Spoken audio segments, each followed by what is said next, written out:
There you go.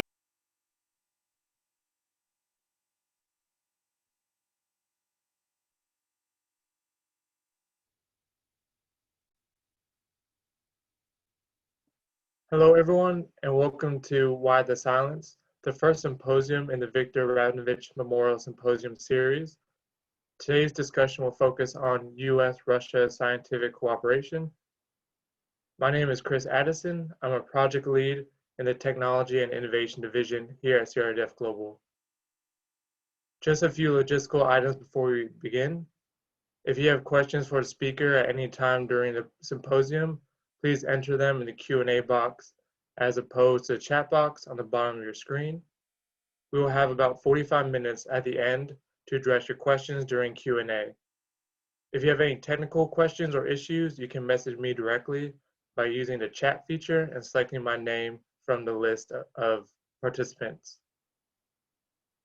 Lastly, this event will be recorded and placed on CRDF Global's website in the next couple of days, so please log on to find the recording. I'd like to now turn it over to Gerson Scher, who will introduce himself and provide opening remarks.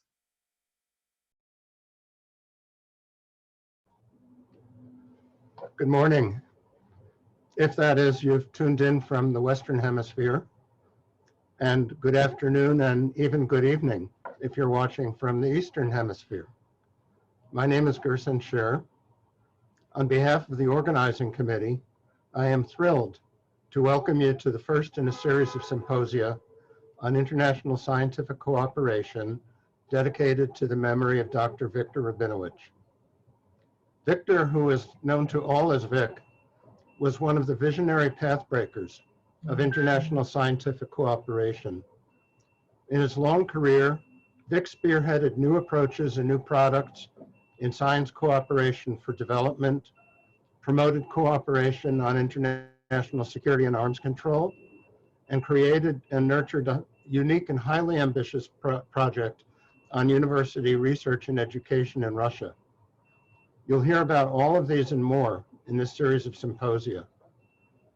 Vic's work had major impacts on science in at least five continents, as witnessed by the impressive list of participants from many countries and continents across 15 time zones who are online today. Yet Vic did not solicit credit or praise for his work. Instead, based on his deep knowledge and uncommon knack for finding the best people, he designed and led major innovative initiatives and cultivated leaders to carry on the work, especially young leaders, young people. He dared to take on challenges, and he was a man of great compassion and vision. His main concern, his passion, was not recognition in the present, but building for the future. Vic was one of those giants on whose shoulders we all stand, including future generations. But today, while Vic is revered by his colleagues and friends of his era, his name is little known to younger scientists with an interest in international cooperation. Today's challenges are different too from those of Vic's time, but they're not really all that different. While scientists love to say or believe that science knows no borders, Vic knew them well. Borders of history, wealth, culture, language, and yes, borders of pride. It is all too obvious that these borders continue to divide the world today. As the responses to the COVID-19 pandemic illustrate, and as we also know from the shambles our country, among others, has made of the global warming crisis, wishing those borders away does not work. It takes energy, negative entropy, if you will, to transcend them. This was one of the lessons that Vic taught us through his example. It's our hope, the organizers of the symposium series, that Vic's work, his passion, his willingness to take on the big issues, his humanity, might inspire and stimulate younger people to continue on this path with new energy and new ideas appropriate to our time and its formidable challenges for the sake of the future of humanity and our planet. For this reason, we are announcing today the creation of an annual Endowed Award to young leaders in international science cooperation In coming months, we intend to design and administer this award, and of course to raise funds to augment the modest initial corpus that already exists. We welcome your suggestions and of course your contributions. We're also pleased to announce that the second symposium in this series on international scientific cooperation for development will take place in the same space this fall on October 23rd. We're most grateful to Dr. William Kohlglaser of the American Association for the Advancement of Science, who will present the discussion paper for that seminar. Today's panel on U.S.-Russia scientific cooperation, moderated by Professor Emeritus Harley Balzer of Georgetown University, includes some of the most important leaders in the field from the nonprofit world. We're especially indebted to Professor Emeritus Lauren Graham of MIT, the historian par excellence of Russian science, for challenging us with his paper, Why the Silence?, which will be the centerpiece of our discussion. There will be ample time toward the end of the session for questions from our online audience. Let's take a few moments now to remember Vic by viewing a beautiful photo montage assembled by Vic's family, in particular his wife Marty and sister-in-law Janet, and narrated by Vic's twin brother, Alexander Rabinowitch, Professor Emeritus of History at Indiana University.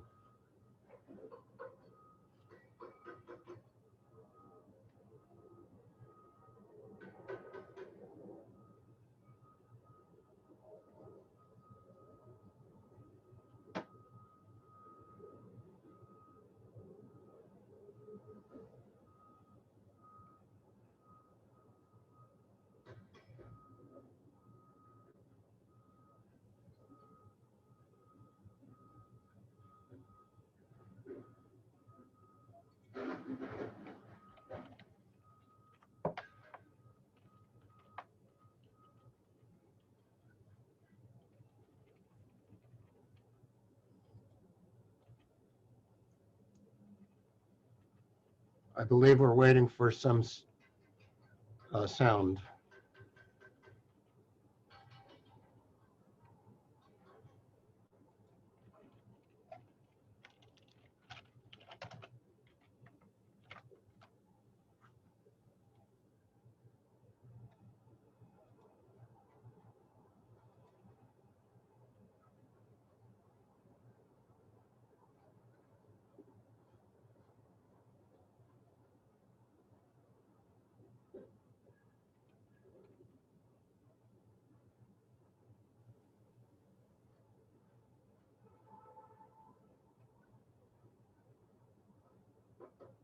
We're,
Thank you, Alex, Marty, Janet, as well as the staff of CRDF Global for making possible this beautiful tribute.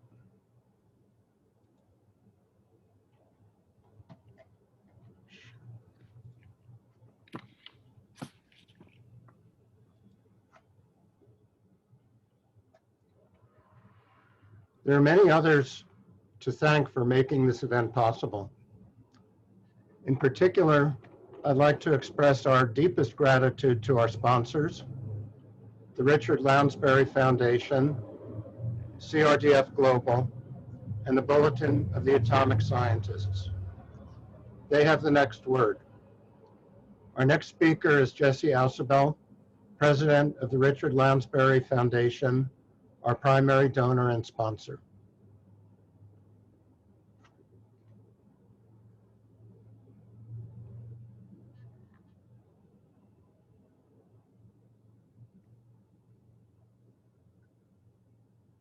Jesse, are you online?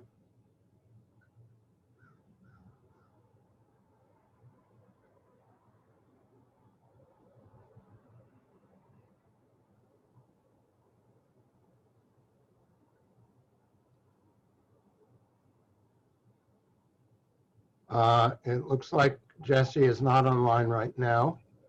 So, okay. No, you could. I'm online. Can you hear me though? Oh, there we are. Yes, we can Okay. hear you. Okay. Sorry about that. The small delay. No And problem. Chris could. Okay. Put up the one slide. Great. Great. Okay. As Gerson mentioned, I speak with you today as chair of the Richard Lansbury Foundation, a sponsor of the Rabinowitch Symposium series. Richard's wife, Vera Viktorov Lansbury, pictured here, left Russia in the wake of the Bolshevik Revolution and became part of the emigre community in Paris, where she married Richard Lansbury in 1928. And during nearly 40 happy years together, they shared many interests, including natural history, and divided their time between Paris and New York. For some 40 years, the Foundation has had an interest in international cooperation in science, and especially between France and the USA and between nations whose governments are in conflict. The Foundation continues to support Russian-American scientific cooperation. While very small, the Foundation has found a niche that larger organizations explore very little. Victor Rabinowitch would surely have engaged the Lounsburys. Victor and Vera would probably have chatted in Russian. And let's also recall that Victor was a zoologist by training. The Lansburys were great supporters of the natural history museums in Paris, New York, and Washington, and would probably have enjoyed news of behavior of birds and other species. I speak today also as a friend of Victor, whom I first met in 1979 during a fellowship with the National Academies. Victor was involved in preparing the US initiatives for the first UN Conference on Science and Technology for Development, which occurred in Vienna in August of that year. John Hurley, a member of the seminar organizing committee, authored parts of the pictured report on the left. And Sabra Bassett, who may be listening as well, edited the report. Entering Victor's network meant also coming to know other marvelous people, notably Marty Treichel, who would later marry Victor, and Walter Rosenbluth, soon to become Foreign Secretary of the National Academy of Sciences. Walter and Marty here are pictured laughing together at a reception involving international science in the members' room of the main NAS building. Mirth was the default emotional state when Vic, Marty, and Walter were together. Let me mention one more among many professional interactions during the 1980s and 1990s. In 1989, the Carnegie Corporation of New York, under President David Hamburg, created a commission on science, technology, and government to suggest better ways for all levels and branches of government, US government, as well as international organizations and NGOs, to use expertise. I served as Director of Studies for the commission. Victor and Walter served on the steering group for international dimensions. Among its panels was one chaired by former President Jimmy Carter on Organization for International Development. President Carter himself actively penned a key part of the report. The photo shows one of our team meetings at the then new Carter Center in Atlanta, with Victor immediately to the left of President Carter. In closing, let me emphasize that Vic's twin agendas of scientific cooperation between nations in conflict and science and technology for global development abide in 2020. They are opportunities as large and exciting as when Vic helped introduce me to them 40 years ago. I hope early career scientists joining the symposium will be fascinated by the history and attracted by the cabinet full of unsolved problems. Thanks to Gerson, Lauren, CRDF, the Bulletin, and others who have put together this excellent series. Thanks very much.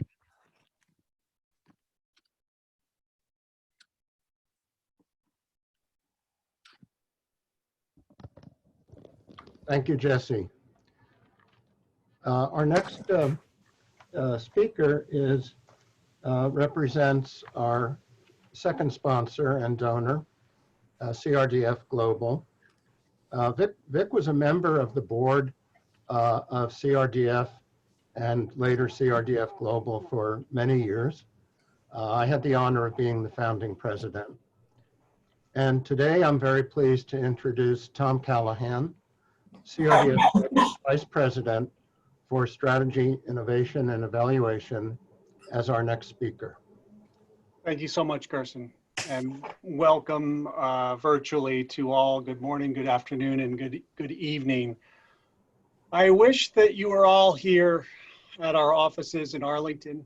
The hoteliers wish you were here. The airlines wish we were traveling, but it is this could not be delayed. I'm so glad we're doing this virtually, and it is our great honor to to support the effort.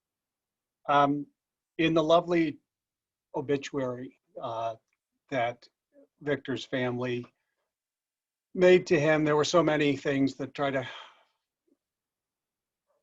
talk about an extraordinary life in a few sentences, but one clause stood out to me in particular. He displayed a combination of intelligence, perspective, and humanity. And if an organization can embody human traits, these are the virtues that we aspire to at CRDF Global. We've grown now to 180 employees. We have offices in Amman, Jordan, and Kyiv, Ukraine, permanent offices. We've taken over the entire third floor of the office in Arlington. We are soon to have finished construction on a lovely little conference center we hope to use someday. But intelligence, perspective, and humanity. We aspire to have the intelligence to recognize global threats and opportunities, the perspective to rise above our narrow, parochial, and short-term interests. And most importantly, the humanity. The humanity to know that we are all brothers and sisters on this planet, and we have a duty of care to each other and to future generations. Thank you for organizing this. It is an honor to be a part of it, and we honor Victor for his life's work.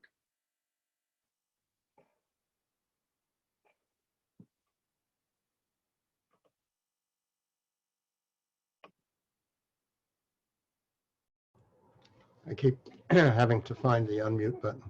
Thank you so much, Tom. Thank you, CRDF Global, for your support. And also, I'd just like everyone to know that as part of their sponsorship, CRDF Global is supporting, in terms of staff and resources, this entire series gratis. And kind of wish that we had done stuff like that gratis in my time, but never too late. And thank you so much. It's a great tribute. Thank you, Tom. Finally, no narrative of Vic's life would be complete without the Bulletin of the Atomic Scientists, which held a special place in his life. Indeed, his father, Eugene Rabinowitch, was one of the founders of the Bulletin. And we're very excited that the Bulletin has agreed to publish the formal papers presented at these symposia. Rachel Bronson, the Bulletin's president and CEO, will now speak on behalf of the Bulletin. Thank you, Gerson, and thanks to John Slocum and the funders, CRDF Global and the Richard Lansbury Foundation for making this possible. It is an honor to be with you here today and represent the Bulletin at this important symposium to honor Vic. The name Rabinowitch is hallowed at the Bulletin, with Vic's father, as Gerson mentioned, Eugene Rabinowitch, having served as the co-founder of this organization and longtime managing editor. Vic himself served as a chair and then as on our esteemed board of sponsors for many years, and we miss him on the 75th anniversary year of the Bulletin. I reached out to several of my colleagues to get their thoughts as I prepared to speak with you today. And just looking through the attendee list, I'm glad to see that Steve Miller and Tim Reeser are with us today. One of our Science and Security board members, Rob Sokolow, remembers serving with Vic in 1961 as a junior helper at a pugwash meeting in Stowe, Vermont. And as he said, doing the bidding of the great scientists of the time, driving Linus Pauling to the dentist, and Isidore Rabi and Leo Szilard from the airport to Stowe, where pugwash was happening that year. Years later, Rob was on a MacArthur Project committee focused on US-Russian relations and saw Vic firsthand persuasively redirect the entire program team to focus on rescuing Russian scientists. Rob says that Vic was zealous about saving Russian science at a time of the collapse of the Soviet Union and was likely one of the most effective Americans in that cause. Vic brought my predecessor, Kenneth Benedict, to the Bulletin, and I'm so delighted Kenneth is here today and has agreed to represent the Bulletin as the symposium carries on after today. Vic helped re-engineer the Bulletin from the bottom up during one of its many times of struggles, and indeed probably through several of its times of struggles. and brought on Kinnett and a new board chair and a new editor. And in Kinnett's words, Vic knew how to organize people, to get them to take on difficult tasks, and he did it with warmth and humor. I saw that warmth and humor firsthand during the first year of my leadership at the Bulletin. It was our 70th anniversary, and so 5 years ago. And Vic and Marty and Peter had hopped on a plane to help us celebrate, sitting graciously through a long afternoon of programming in which the sound did not work, and in which they needed to get onto a bus to go over to the Museum of Science and Industry in Chicago for a gala evening. But I most enjoyed seeing him and Peter 2 years ago in Washington, D.C. at a lunch we hosted after a doomsday clock announcement. It was so decent of him to show up. He didn't have to. It was clearly hard for him at that point to get around. The event wasn't a must attend, but he did attend, and I was so grateful for that kind of intentional support. It's what the Bulletin is about, and his commitment to it, his family's commitment to it, is infused in our organization, a kind of familial and down-home warmth that is knitted into our fabric. Organizations have origin stories and a kind of DNA that lives beyond individual leaders, and ours is about the power of the people and the power of scientists to come together to push for what is right and just, regardless of how difficult and how at times seemingly futile it feels. But we all know it is far from futile. It is in fact the most important thing we can do. Vic has given us that humility, energy, drive, and determination. He has left his mark on us, and for that we are not only grateful, but we consider ourselves profoundly lucky. Thank you, Gerson. Thank you so much, Rachel. You know, I remember the first time I heard Vic talk about going to the bulletin board, I was kind of confused. At that time, I didn't realize his family's connection to the bulletin. I actually envisioned him pinning up notes on a cork board, but I came to understand it, and when researching my recent book on U.S.-Russian cooperation, I went back to 1945, and I went back to the founding of the Bulletin and some of the early articles. The Bulletin has always had a deep interest in U.S.-Soviet, U.S.-Russian scientific cooperation, and it was also often at the leading edge of calling for cooperation when others were calling for confrontation. So thank you so much to the Bulletin. We're so pleased that you'll be a sponsor going forward, and certainly welcome Kinnett. So we now come a few minutes early, which is good because more time for questions and answers. We now come to our panel for today's meeting. When we originally imagined a symposium dedicated to Vic Rabinowicz's memory, we had in mind a physical event. It was supposed to have taken place in June with 3 panels, a 2-day event at the National Academy of Sciences with a memorial dinner. And each of those 3 panels would cover, in our vision, issues on which Vic made significant contributions. These issues were international scientific cooperation for development, international security and arms control, and U.S.-Russia scientific cooperation. The COVID-19 pandemic had other ideas for us, though, and we decided instead to have a series of 3 virtual symposia this fall and winter, with each one focusing on one of those themes. Today's panel is on what was Vic's most recent passion, scientific cooperation between the United States and Russia. I'm very pleased now to turn the proceedings over for the next 2 hours to my colleague Harley Balzer of Georgetown University, who will moderate the panel and introduce the speakers and panelists. Harley, over to you. Okay, thank you. It's a pleasure to be here. I really appreciate everyone's efforts to make this possible, especially Gerson, the folks at CRDF, the other sponsors. I guess I've got 10 minutes. I'm going to try to save most of it to introduce the individual panelists as they speak and maybe say something at the very end. But just very quickly, for people who don't know all the terms we've been using, the Basic Research Higher Education Program was something established in the mid-1990s after George Soros got tired of the International Science Foundation. And it has been a major factor in a lot of what has happened in the Russian education and science community.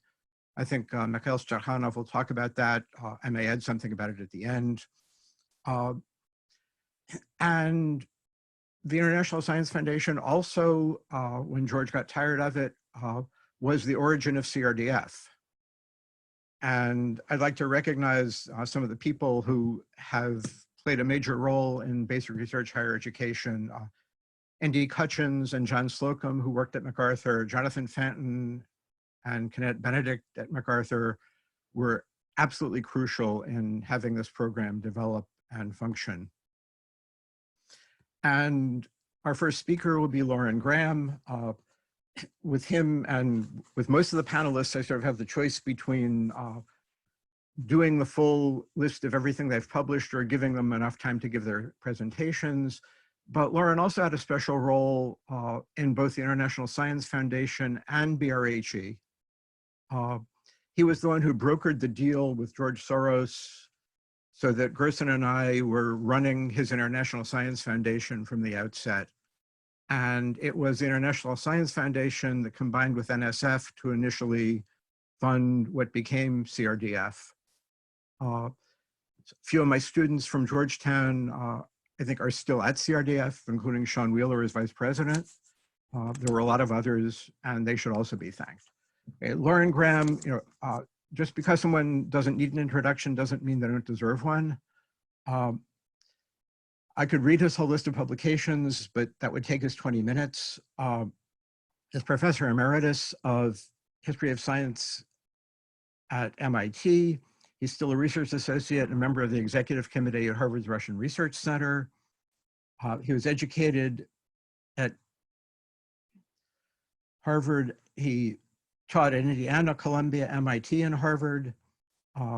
His books include this couple of seminal works, Soviet Academy of Sciences, the Communist Party, Science and Philosophy in the Soviet Union. Also, The Face in the Rock, A Tale of Grand Island Chippewa. More recently, Lonely Ideas, Can Russia Compete? Lysenko's Ghost, Epigenetics in Russia. His books have been translated into at least 11 languages besides English. He also, in the 1980s, put together a working group on Soviet science and technology that was pretty much the center of everybody who was doing interesting work on the topic in those years. He's been heavily involved in scientific cooperation between the United States and Russia, Soviet Union, played a founding role in IREX when it was established. International Science Foundation, Basic Research Education, was a member of the Board of Trustees of the European University. Example of his range is that in 1996, he received the George Stanton Medal for the History of Science Society. In 2000, he got the Foley Award from the Michigan Historical Society for his contributions to the history of Michigan. Is also a member of the Russian Academy of Natural Science. I could say a lot more, but I think we all want to hear Lauren's paper. Lauren? Oh, and I'm sorry, last thing. For timing, so I don't have to speak and interrupt, when you've got 2 minutes left, I'll wave the yellow folder. When it's time to stop, I'll raise the red one. And a minute after that, Chris will turn off the mic. Okay.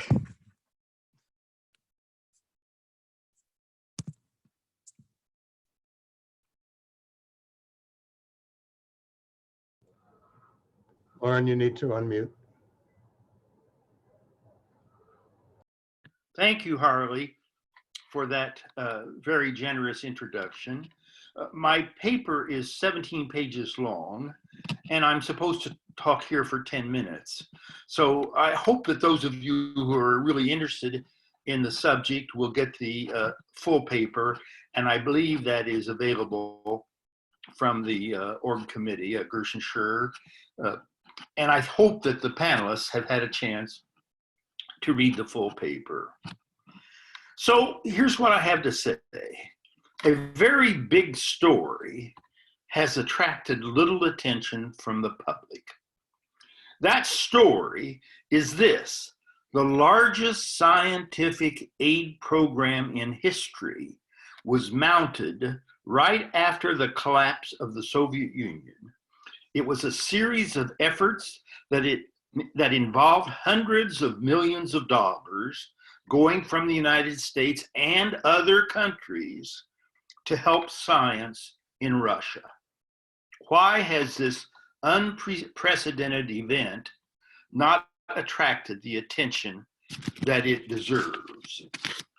It is true that several academic authors, including our host Gerson Schur, have written about this aid effort, but there are a few signs that the general public, not even the educated public, have taken notice. Why has this major, unique scientific aid effort remained largely hidden from our national consciousness? Viktor Rabinowitch did not shy away from difficult problems or questions, and so in his honor, I will not avoid this one. Why the public silence on this effort to help Russian science, an effort in which Vic was a leader? In my opinion, there's been a marked reluctance on both sides to recall what happened. In the United States, if one of us involved in these programs starts telling an uninformed American about them, we are likely to get a response, something like this: you mean you spent enormous amounts of money trying to help our enemies, the Russians? How can you justify that in view of all the ways they have tried to subvert our elections, diminish the importance of democracy, and oppose the West in every way that they can? And in Russia, our conversational, I'm less confident here, but I believe that our conversational companions will probably refuse to admit that the Western aid was all that important, or maybe even refuse to admit that there was that much of it. They prefer to think that any recovery of Russian science that has occurred after Soviet times was a feat of their own doing. We are now in a strange situation. It is in the United States more difficult to call for the improvement of relations between the United States and Russia than it was during the height of the Cold War, at least for scientists and those in the scientific community. The polarization of American politics has infected our attitudes toward Russia. In the time of Vic's major activities, the views of the leadership of the US government and the US scientific community were more closely aligned than they are today. Why is it more difficult? Why do we have this paradox?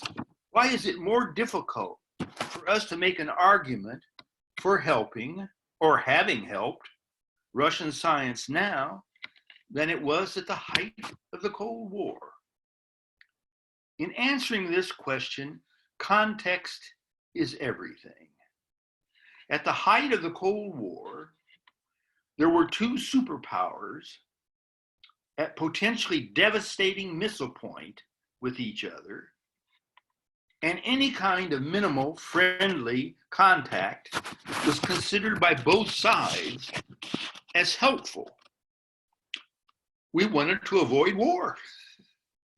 Science was the most logical kind of minimal contact, and science exchanges were favored by both governments, both Russia, both Soviet Union, and the United States. Now, the two sides are no longer at missile point, but they have different perceptions of what troubles our relations. The United States government is deeply disappointed that Russia did not become another, quote, normal, unquote, European country after the fall of the Soviet Union, and is resentful of Russia's interference in its elections. Russia is angry at the expansion of NATO to its doorstep and hostile about US sanctions. Neither country is ready to make war against the other, but that very unreadiness means that less significance is now given to friendly contacts than during the Cold War. It is not believed now that we need to reduce friction between us nearly to the degree that it was during the Cold War. And therefore, those of us who try to justify helping Russian science are asked in a more penetrating way than earlier, why? It would be a good idea for us to stand back a little and think about where the US and Russia really are right now. These two countries have many disagreements and disappointments with each other. I believe that Putin's Russia is more at fault than the US. Putin is an autocrat, securing his rule indefinitely, disdaining democracy at home, and trying to destroy it abroad. Nonetheless, if we were justified in trying to maintain scientific and cultural contacts with the Soviet Union, where Vic was a leader, we are certainly justified in doing so with Russia right now. If we allow the international contacts of science to wither, to diminish, to a lower level now than we did during the heights of the Cold War, we have failed in one of our most traditional goals, one that Vic so ably represented. So onward, I encourage us to strive toward making science more international against all obstacles. Thank you.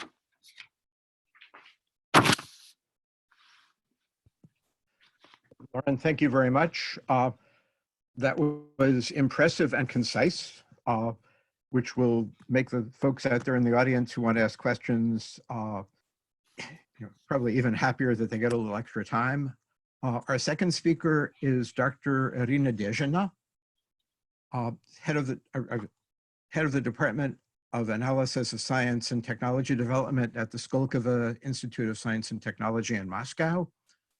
She's also on the faculty at the National Research University Higher School of Economics and the National Research University Moscow Physical Technical University. I add the National Research University because I'll come back to that later as something important. She has a degree in economics from the Institute of National Economic Forecasting of the Academy of Sciences.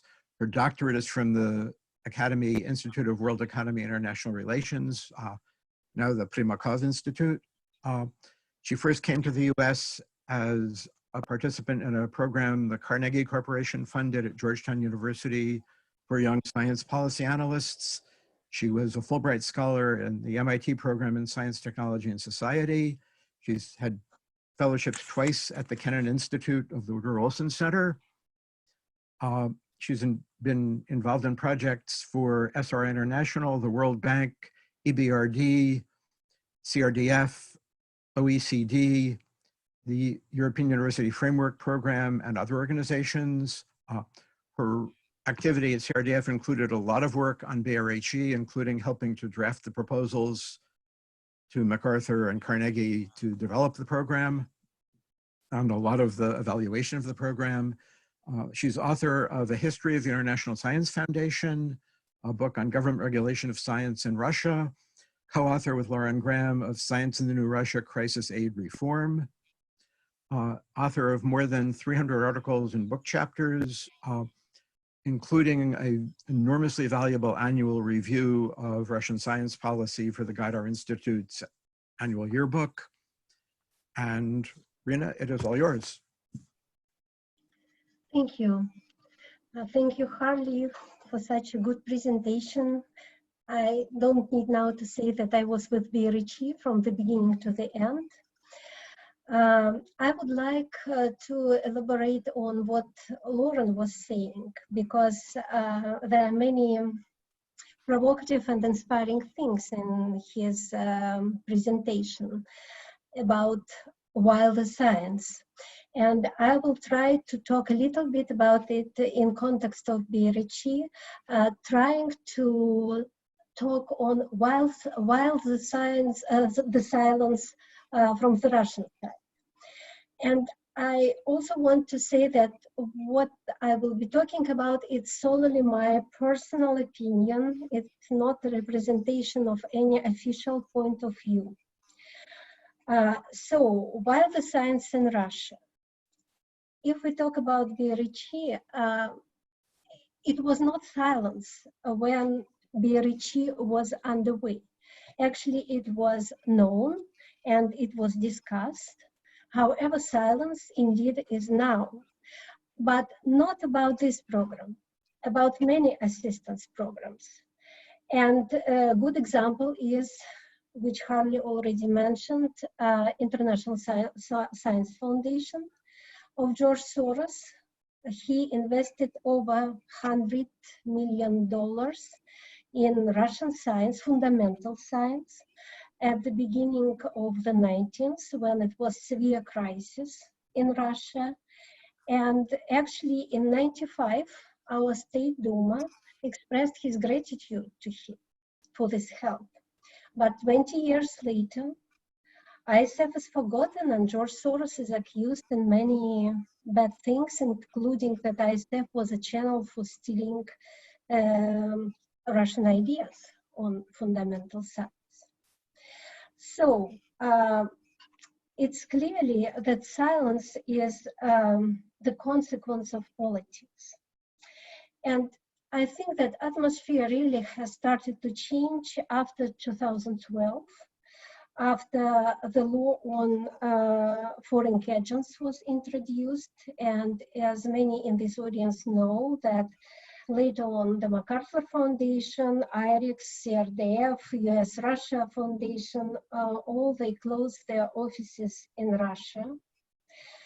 Ironically, at the same time, government started to conduct policy to support research in universities, internationalization and excellence programs like 5 Top 100 program, according to which at least 5 Russian universities had to get by the year 2020 to one of international rankings, like Times Higher Education or Shanghai US. In order to do that, they had to become much more international, to pay more attention to science base, invite foreign scholars, foreign students.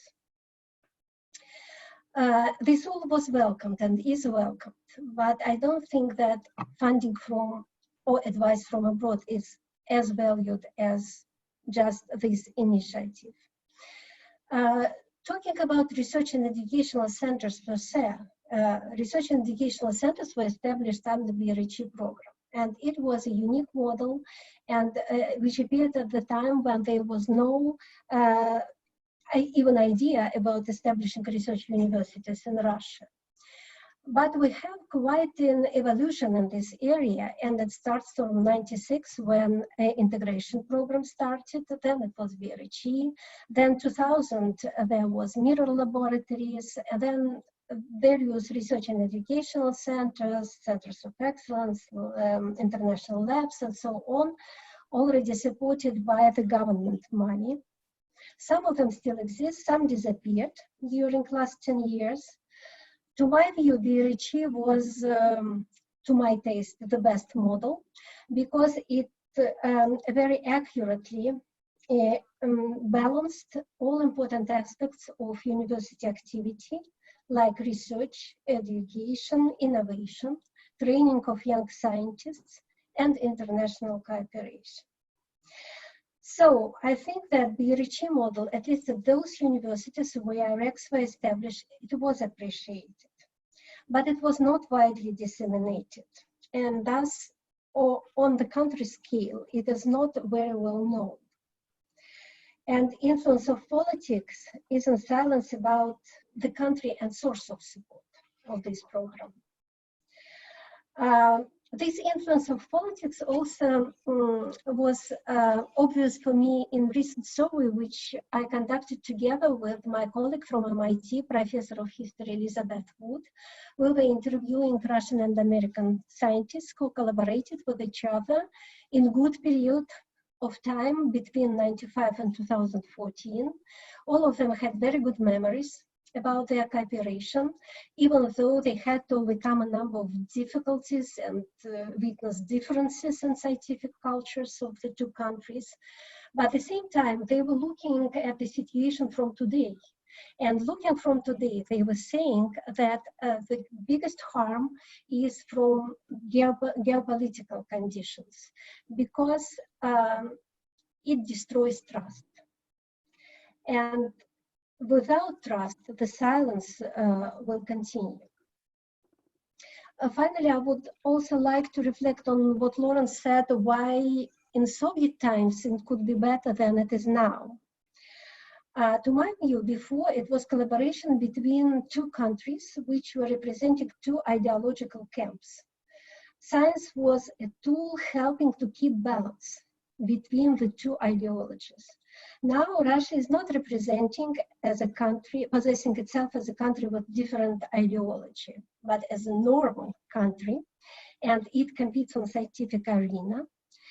And especially now, the focus is on getting into different ratings. So competition is the core now in science policy. For example, we have National Project Science. It sets certain goals till the year 2024. And among them are quite a number which saying about that we have to be in top 5 countries in which conduct R&D in priority areas for Russia, to be the 5th by the number of publications, to be the 4th by the number of researchers with full-time equivalent. In our national goals till 2030, we have also the goal for Russia to be among 10 leading countries by the volume of R&D. Therefore, we see that there is focus on competition, and there is no need in assistance anymore, and the cooperation is not sound as well. So to conclude, science cannot entirely separate itself from politics and from history of Russian science. We know examples of this interdependence, but international cooperation right now is becoming even more important than it was before, because it helps to combat with global threats, which we all are witnessing now and which are growing. So to my view, maybe this crisis of this year, 2020, will give us a chance to renew and appreciate the collective effort in science. Thank you. Thank you very much, Erina, and I appreciate all of the contributors so far managing to stay well within time limits. Our next speaker is Dr. Mikhail Sirhanov.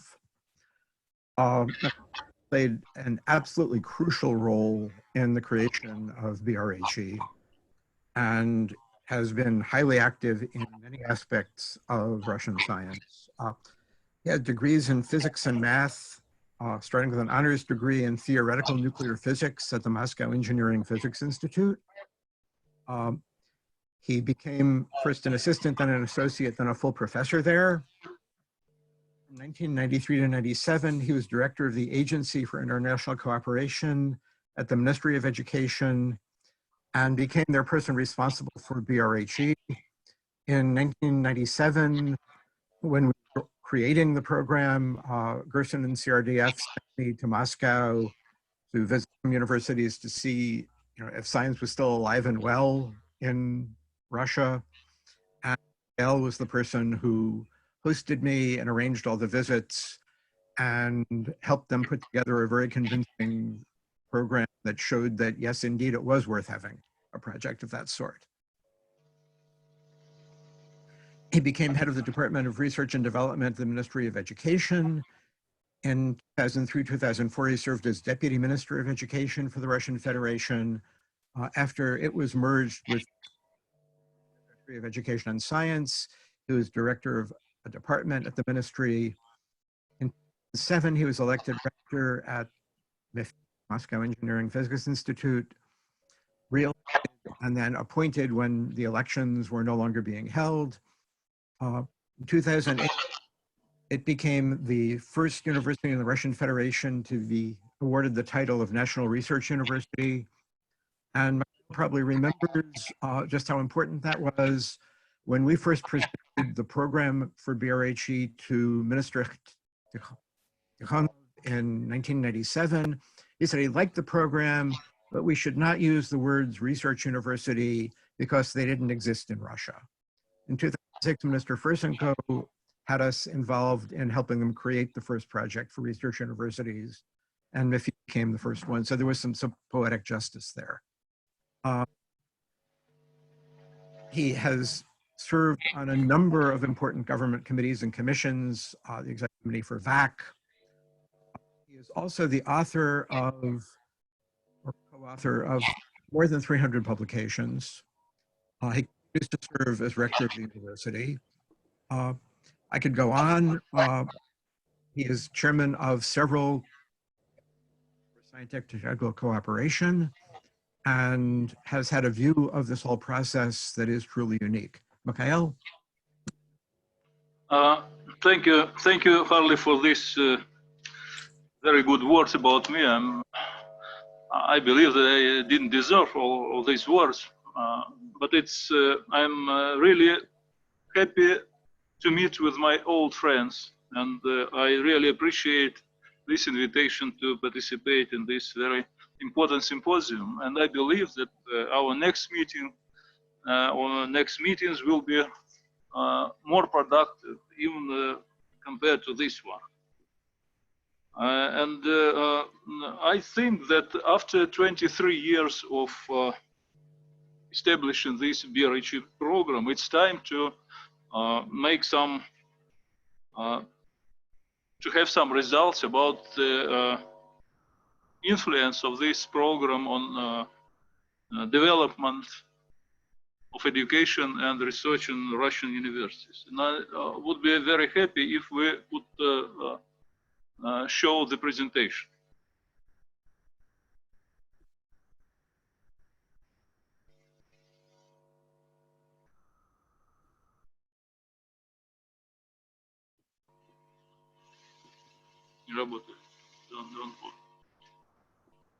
So I would start with these two pictures, and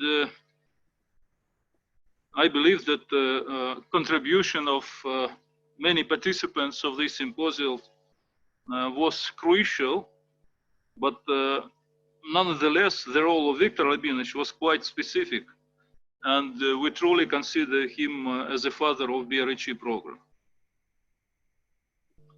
And the second father could be first deputy minister of education, Alexander Tikhonov.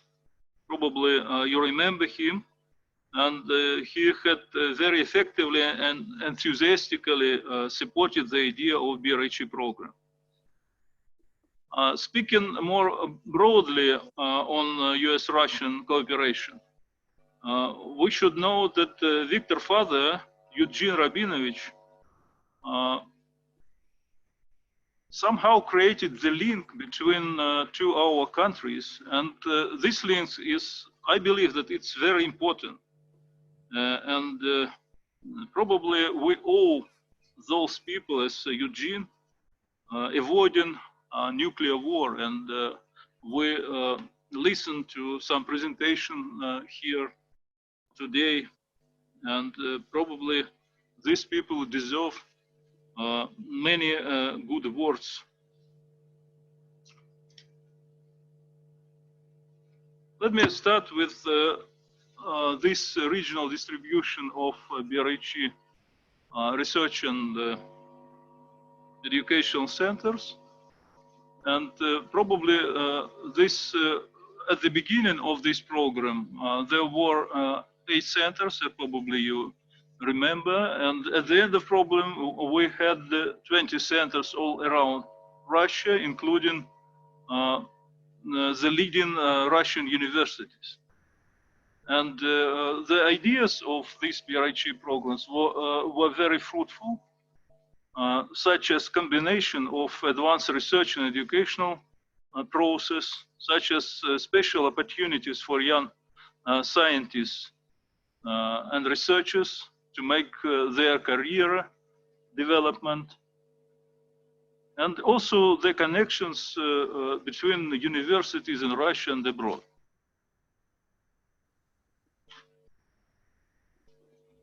Let me also say some words about the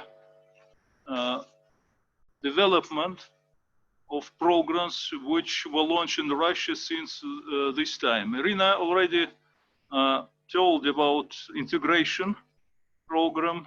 The main goal of this program was some kind of interaction, some kind of link between 2 institutions in Russia, institutes of Russian Academy of Sciences and Russian universities. This artificial separation was created during Soviet time, probably a little bit before, maybe at the beginning of 19th century. And the task was to somehow to combine those 2 links, research and education, in one very powerful stream of knowledge, which would bring any youth talent to the height of research and education. And Harley also talked about National Research University project. And during the selection, 29 universities were selected. And the selection was based on their scientific achievements. And that was, I think, the direct link between BRHE program and the National Research University project. And I would say that 29 universities, it's about 4% of total number of Russian educational establishment. But this 4% got about 30% of publications and 35% of citation for all Russian universities. The next program was launched in 2013, and Irina already said about this project. The name is 5 Top 100, or another name is Russian Academic Excellence Project. And probably I will show you some next slide about this program.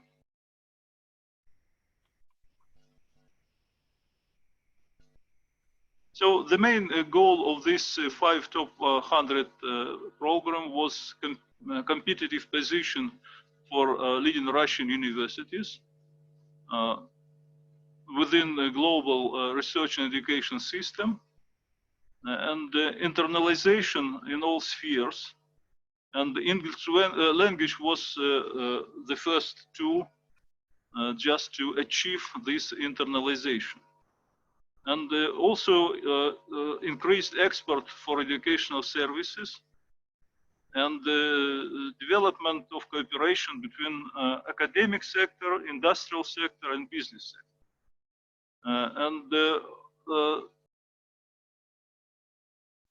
the last program, which is going to be launched this year, is so-called Strategic Academic Leadership Program. And there are 2 sections for this program. The first section considers national research universities, and this competition will be quite new, and probably 30 or 40 universities will be selected during this process. And the other section is so-called national basic universities. Basic, it means in regional or industrial sense. So the regional or industrial development will be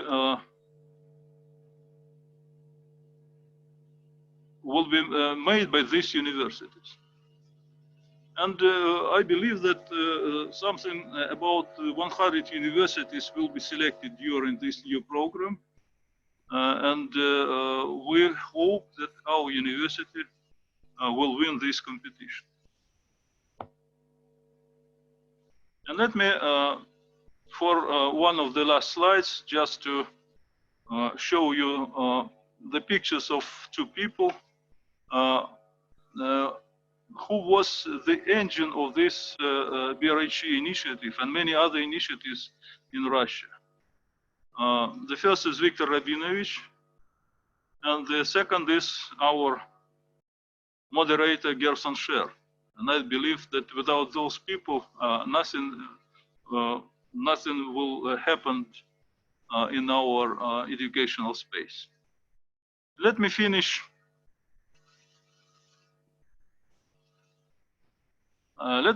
Finish by some conclusion in a very specific department which was established some years ago in our university. And we established International Center for Public Diplomacy, the main goal of which is cooperation between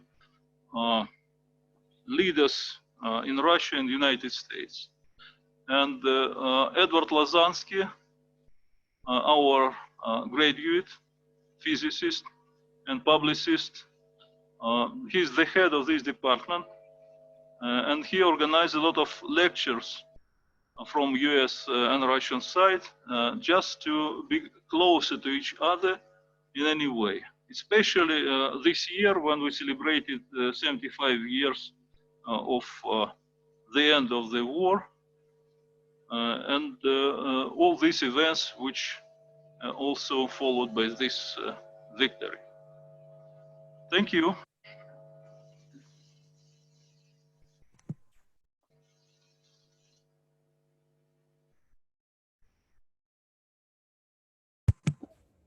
Thank you very much. We appreciate the presentation and the really important history background of what's been done. Our next speaker is Glenn Schweitzer, educated at West Point and Caltech, has taught at Cornell, been a senior research fellow, University of North Carolina, research fellow, University of Nevada at Las Vegas, was a Foreign Service officer from 1956 to 68 on the staff of John Foster Dulles as Secretary of State, political officer in Belgrade, first science attaché in Moscow Embassy, on the staff of Vice President Hubert Humphrey, then joined the civil service, became the first director of the Office of Science and Technology at USAID, also special assistant to the director of the Office of Science and Technology in the Department of State, first director of the Office of Toxic Substances at the Environmental Protection Agency, an increasingly important place to be these days. Since 1985, he has been at the National Academy of Science, running the Office for Central Europe and Eurasia, with a break of a little over 2 years in 1992 to 94 as the first director of the International Science and Technology Center in Moscow. And during that stretch, the work he was doing ran parallel to what some of us were doing at Soros's International Science Foundation, and the cooperation was really impressive, and we were grateful for everything he did. Glenn, it's all yours. Don't forget to unmute. Thank you, Harley. I first worked with Viktor Rabinowitch in 1969 when I was the director of the Office of Science and Technology, USAID, we gave Victor a grant of $500,000 to start Boston, and the investment was well worthwhile. Then 16 years later, again, I returned to Washington. I was in Nevada. I returned to Washington to work with Victor at the National Academies. And I was there only a few days when he said, "You're off to Moscow." And my job was to try to put some pressure on the Soviet government to release Andrei Sakharov from Gorky, and at the same time to incorporate in our inter-academy agreement a provision on respect for human rights. Well, thanks to Victor's help and a lot of other people, we were successful in both of those efforts.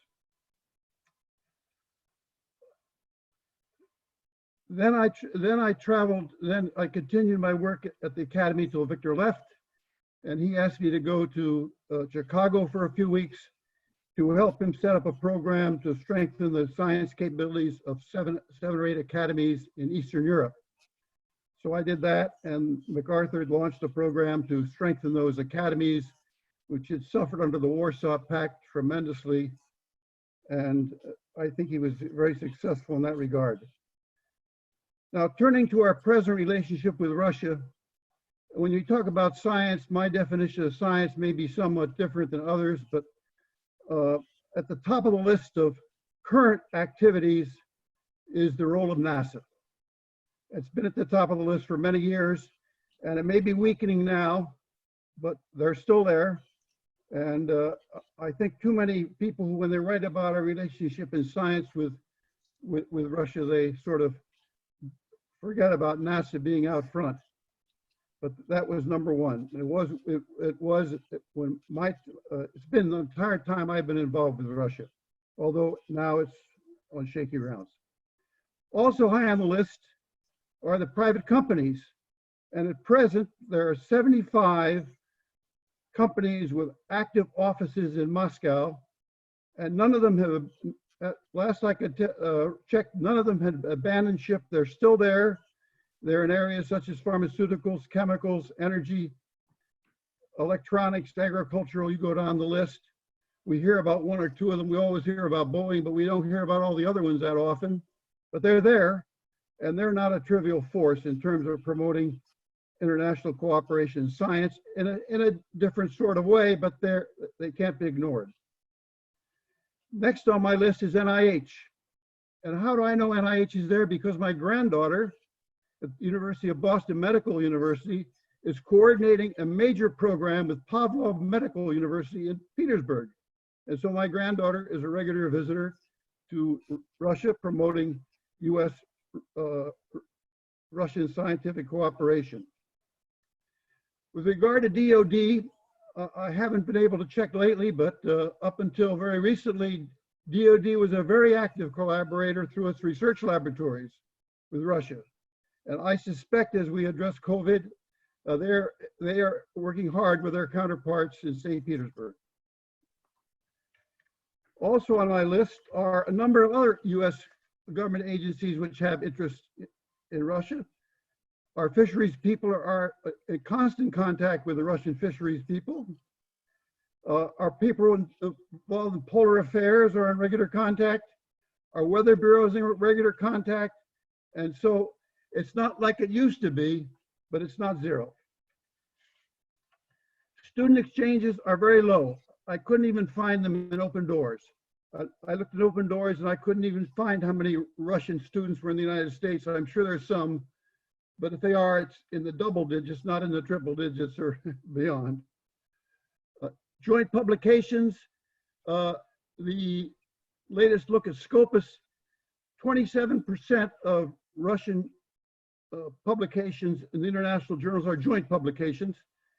The US, UK, and China are the top three.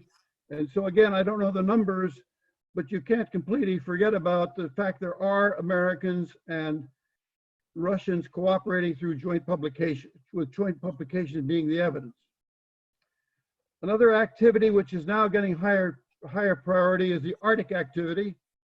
There are all sorts of, forget about the submarines and the airplanes, but there are all sorts of contacts concerning Arctic activities. And finally, let me talk about Ngo exchanges, because that's sort of what I do, that's what my organization does, and so forth. In the last 25 years, we had a boom up until about 2007 with literally hundreds of meetings, just my organization alone, hundreds of meetings with the Russians. Millions and millions of dollars were available through various channels from both sides to promote cooperation, and that was a booming business. In about 2010, this started to fade down, obviously politically driven. But finally, in 2015, our organization again returned to the scene. We kept an agreement going all these years since 1959, and that became a little more active, and we started up again. And for the last 6 years, I've been actively involved in cooperation with the Russians. In fact, I'm supposed to be in Russia today, but because of COVID, our meeting has been postponed until next year. We had our last meeting with the Russians in Moscow in December. We just came out with a report a couple of weeks ago. It was on our current theme that I'm responsible for is violent extremism and terrorism, not in Russia, but around the world. What are our common interests? And we've had meetings with them in the Middle East, in Europe, and so forth on this topic. And that is a theme that we are pushing right now, both sides. We have very strong support from both governments, and not trivial people in the governments, but significant people in the governments, both sides wanting to keep the door open. And they look to us as a good organization to keep open the door. And when we go to Moscow, we have no trouble finding enthusiastic Americans who want to go along, not to see the Bolshoi, but to actually learn from the Russians what we can benefit from when we address the same kind of issues, whether it be radiological terrorism, whether it be biological terrorism, whether it be drugs and terrorism, whether it be simply extremism that's pushing countries in the wrong direction and so forth. I think our people are always pleased to go there. We document our things very well. I just checked, we had in the last 20 years, we've had over 25 major reports. They're all online in our websites, but I don't think people even know they exist. That has nothing to do with my personal books, which is a separate issue, but these are ones that are put out by the Academy. So the trick is to get other people to follow suit. And people always say, well, it's too hard. I can't go to this agency, knock on the door and get money. But you have to be a little patient. And I see Jesse is still here. And unfortunately, there are a few Jessies around. And if you try hard enough and you keep at it, you can find the resources, and you can certainly find the people. In fact, for the rest of my day today, we'll be working on that precise issue. But people sort of go the easy route. It's plenty easy. If you want to do a project in the Middle East these days, it's no problem. Not with Middle Eastern countries. If you want to do a project with the Russians, people say, "Oh, I don't know where to go." The State Department doesn't include them on their list. DOD isn't interested anymore in anything that's civilian, has any civilian applications and so forth. So I urge anybody who might be looking in, who be listening in, to put your shoulder to the wheel. And if you try hard enough, if you really want to push the effort, it is doable. Importance of Russia and Russian science is clear. I was a little concerned when people kept talking about we're going to help the Russians. We're going to help Russian science. I think that is out of date, and never do I use in my language or in my activity do I undertake an activity because we're going to help Russian science? We're going to help either U.S. science or global science, or I don't want any part of it. Now the Russian counterparts, I must say, have real problems in coming up with their part of the money for activities, but I don't measure sharing the cost by how much money each side puts in. I measure by how much total effort does each side put in. An airplane ticket for a Russian is trivial compared to the Russians' contribution to the advancement of science. A ticket may cost $1,500, but the science the Russian brings with him is worth a lot more than $1,500. So I think we have to get off this business of, well, how many dollars are you going to put on the table, and we'll match it, and then we'll have an agreement. But that mentality hasn't sunk in yet. And it's particularly interesting when we go to third countries. For example, we were in Abu Dhabi with the Russians because we wanted to study problems on scene. And it was very interesting of the common interest that we and the Russians had. Why are we in Abu Dhabi? We were there for essentially the same reason. We wanted to learn what they knew that we didn't know. And I think that is going to be the trend in the future. I've been very skeptical about having what one calls three-way meetings where you have three sponsors from three different countries. We're going to have the Chinese and the Russians and the Americans sponsor a conference. I'm a little skeptical about that. We have tried a three-way with the European Union, and so we try to bring in a European Union person who can more or less speak for the Europeans. We think that's valuable, but to organize three-way meetings is a nightmare. And also there are many international organizations that are now trying their best to bring the countries together. Unfortunately, our Russian colleagues aren't nearly as present as we'd like them to be in some of these international meetings, but they're being held. I think there's one in IAEA today right now. But we have to think ahead and think globally rather than just bilaterally. But in thinking globally, we have to figure out how the bilateral business benefits from the global things. So let me just stop there. I really appreciated the presentations by our Russian colleagues. I was sort of rapidly getting out of date what was happening in the university system there. I keep getting contacts from Vladivostok and other places where these national universities are located, and I always wonder what's happening in those places. So your contributions were very much appreciated. Okay. Thank you, Glenn. Okay, our final speaker is Gerson Scher. Once again, he may not need an introduction, but he certainly deserves one. Gerson was educated at Yale and Princeton. His career included, his publications were Praxis, Marxist Criticism, Dissent in Socialist Yugoslavia, and From Pugwash to Putin, Critical History of US-Soviet Scientific Cooperation. He's now retired, but he worked as coordinator for US-Soviet East European programs at the National Science Foundation. He worked at the National Academy of Sciences. He was founding president of the US Civilian Research and Development Foundation, now CRDF Global. His career was focused on the intersection of scientific cooperation, international affairs, global security, mostly with the former Soviet Union. Gerson and I were linked together very closely when George Soros created the International Science Foundation. I tried 3 times to get George to make Gerson the director. I ended up having to take that job myself. Gerson became the chief operating officer. He played the crucial role in making the peer review grants competition the focal point of ISF.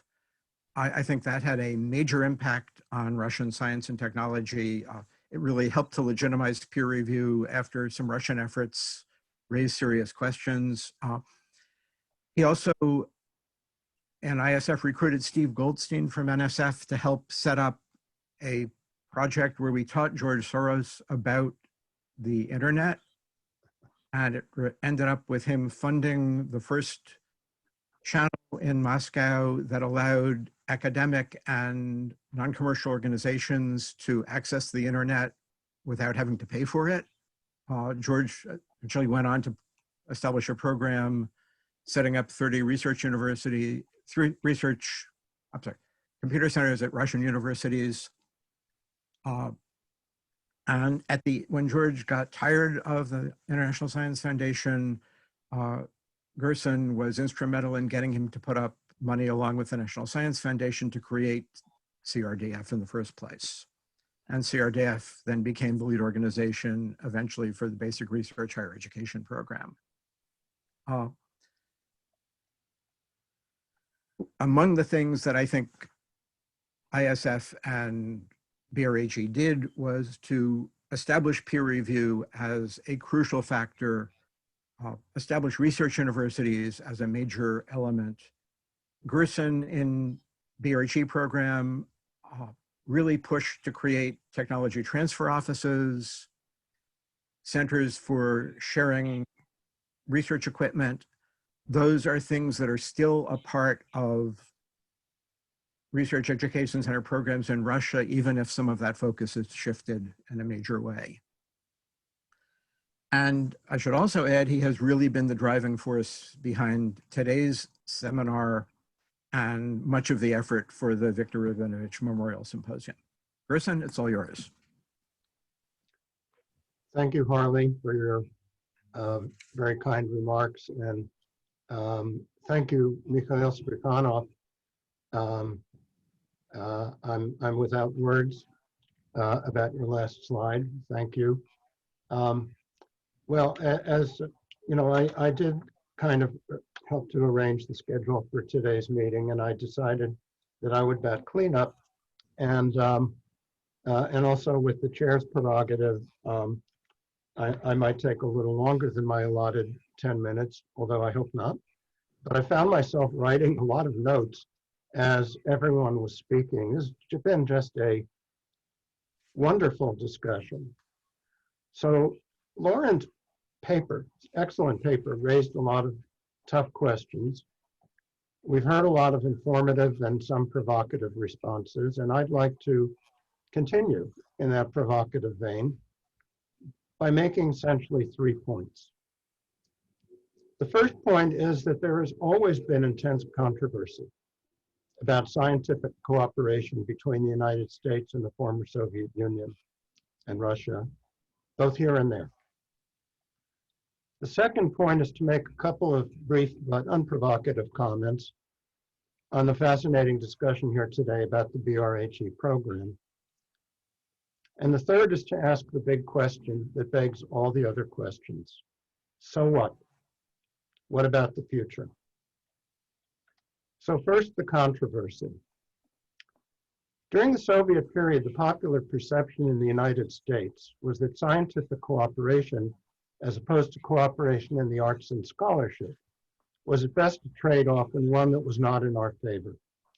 This perception was expressed in Congress and even in some scholarly analyses.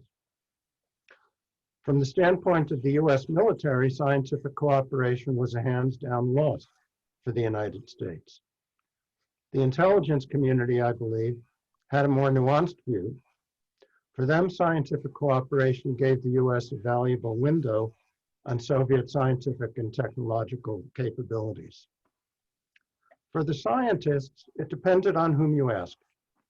If they were physicists or mathematicians, it was a boon for the United States and the West because Soviet physics and mathematics were among the very best in the world. Geoscientists and others in the field sciences would tell you about the unique access to the Soviet Union's massive land area. If you asked biologists, it was generally a loss because of the deep damage done by Lysenkoism to Soviet biology. If you asked chemists or others, it was at best a wash. Diplomats tended to be on the side of a net gain for the United States because all exchanges, in their view, were a vehicle for what they called soft diplomacy, the transmission of cultural values, and direct exposure to the marvels of our democratic system. In short, it was a mixed bag. On the Soviet side, incidentally, there were undoubtedly similar debates. After 1991, the very goal of scientific cooperation was stood on its head. Instead of mutuality of benefit as the prime directive, the new goal is popularly understood, and I want to return to Glenn Schweitzer's point about help, I think is absolutely right. I'll come back to that. The new goal, as popularly understood, was assistance. Here again, it was a mixed bag. Without a doubt, the emergency relief programs of George Soros's International Science Foundation, the non-proliferation-oriented scientist engagement programs, and here I'd also include the early programs, or some of the early programs of CRDF, were extremely effective in both keeping the best former Soviet scientists in science and providing them with new tools for sustainability, updated equipment, and the skills of writing good proposals for competitive funding from international and national bodies. At the same time, there were deep questions and criticisms. Members of Congress were worried that cooperation with the so-called secret cities worked to the Russians' benefit in weapons of mass destruction and abetted others such as Iran. In Russia, there was persistent criticism that the emergency support programs, the non-proliferation programs, and other cooperative efforts were thinly disguised Trojan horses through which the United States and the West could steal valuable military technology. And eventually, the non-proliferation programs in particular bred increasing resentment by the Russians, who complained that they were unilateral, and they were, and treated them like objects of charity and problem children, rather than true partners. As a result, as Vladimir Putin consolidated his power, the Russians terminated or kicked out these programs, much as the United States tried to save face by declaring mission accomplished. As Russians might say, that's number one. Let me turn now briefly to the BRHE program, about which I have little to add to today's excellent discussion. I would just like to welcome the supportive remarks of our Russian friend and colleague, Rector Mikhail Sirhanov, the head of Russia's premier nuclear research and engineering university, that were most heartening and encouraging. I think that Victor, who had so much faith in the BRHE program, would have been thoroughly delighted to hear this good news. I should also note, as Harley mentioned, that Mikhail, in his former capacity as a senior official in the Russian Ministry of Education and Science, was the absolutely indispensable partner in the BRHE program. The remarkable fact that the Russian government cost shared in that program in a very significant way, and agreed to do that actually at the depth of its financial crisis in the late 1990s, and that the program was managed transparently and professionally, was entirely his doing. Thank you, Mikhail. I'll conclude now with the big question. It started out to be a brief conclusion, but I kept typing while others were talking. So what? What does this all mean for the future? Well, let me first address the question, why did we do it? To address Lauren's question, how to explain to today's public, in both this country and in Russia, why, in their perception, we helped Russian science. My take on this is that if we helped Russian science in the way we did it, and especially after 1991, we were helping ourselves. Let me explain.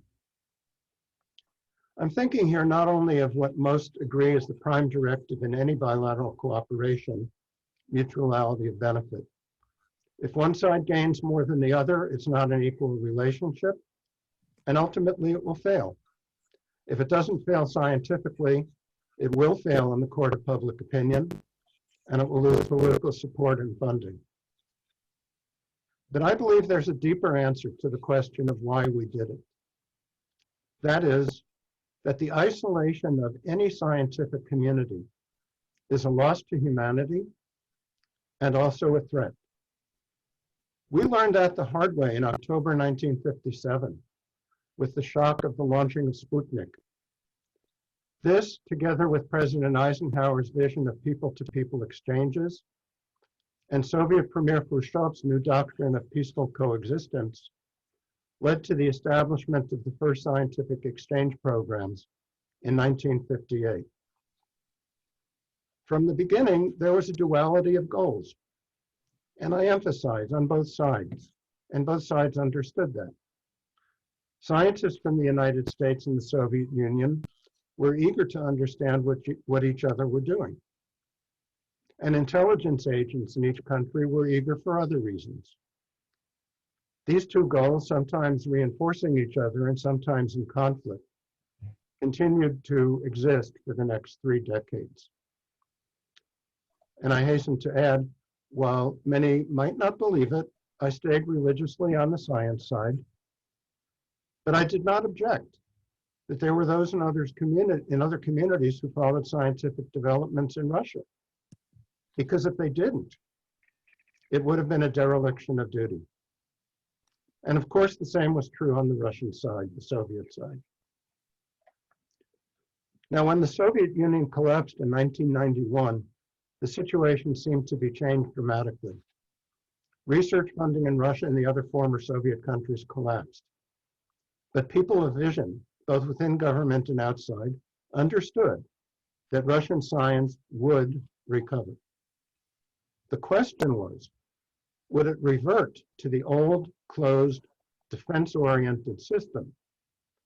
Or would it develop in a new direction as part of a knowledge economy, and thus necessarily in closer integration with the world scientific community?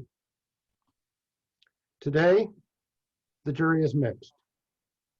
It would seem that Russia has reverted to a more internally focused attitude. While in the United States, there seems to be little hope or interest in resuming cooperation with Russia in this or any other sphere. I will admit that after 2014, I publicly advocated cessation of all US government support for soft diplomacy scientific cooperation programs with Russia. I argued that, painful as it would be, it was necessary to demonstrate that the United States had a credible foreign policy, much as such action would have a minimal impact on Russia itself.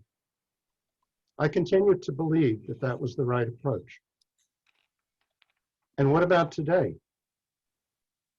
Speaking as an American, has Russian behavior in the world improved to the extent that we should actually relax our sanctions and get back into the business of soft diplomacy, or what some call science diplomacy, through bilateral scientific cooperation with Russia? I don't think so.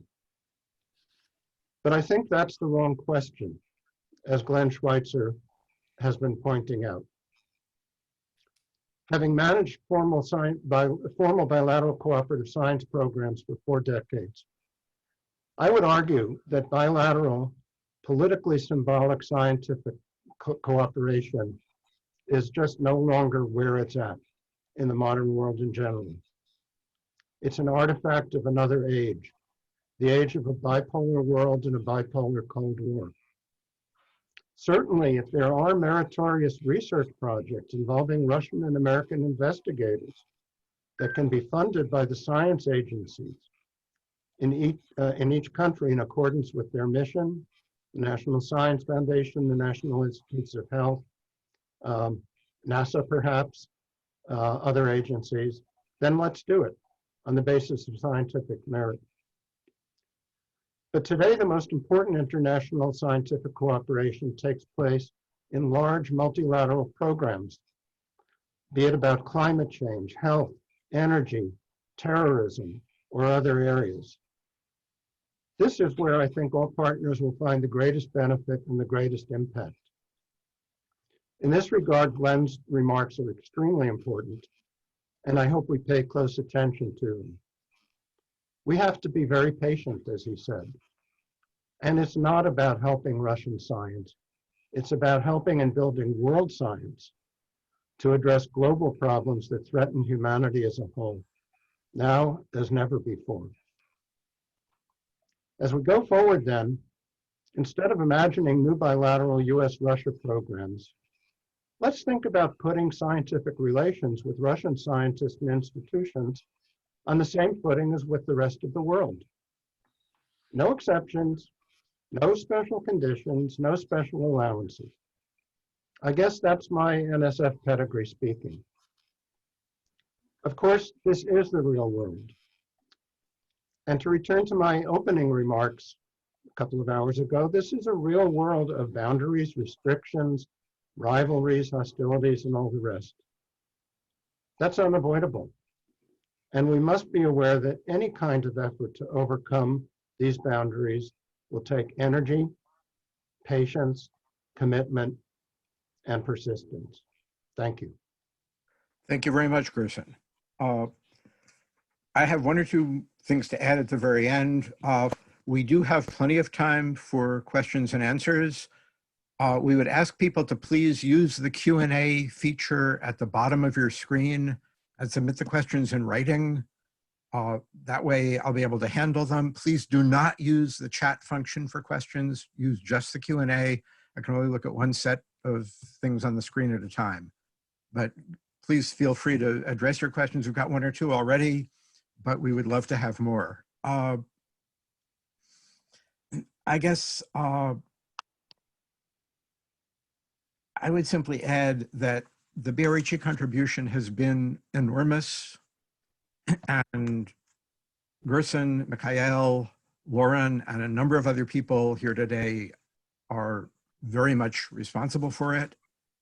And Lauren's paper raises a really interesting question about why the silence. Rabinowitch,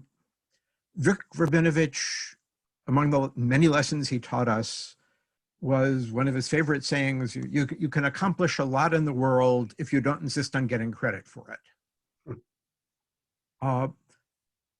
As a historian, I find that both important and problematic, because if you don't insist on getting credit for things, the historians miss who did what when. Mikhail's contribution today is an enormous benefit in our having on the record just how much was done by some of the American organizations. But I would love to have the panelists give me some thoughts on that, and I will try to monitor the questions as they come in and pose them to the panelists. But if you have any reactions to that first one, fine, and if not, I will get some others. And if you have questions, please try to address them to one person or at the most two, or else I'll try to pick who should answer them. Otherwise, you can get a 10-minute response to every question, and that limits the number. Thank you. Anyone want to talk about the conundrum?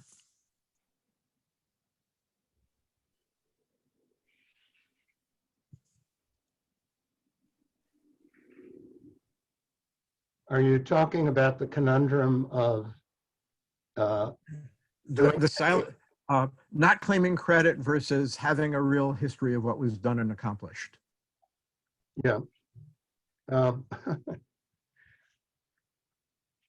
You know,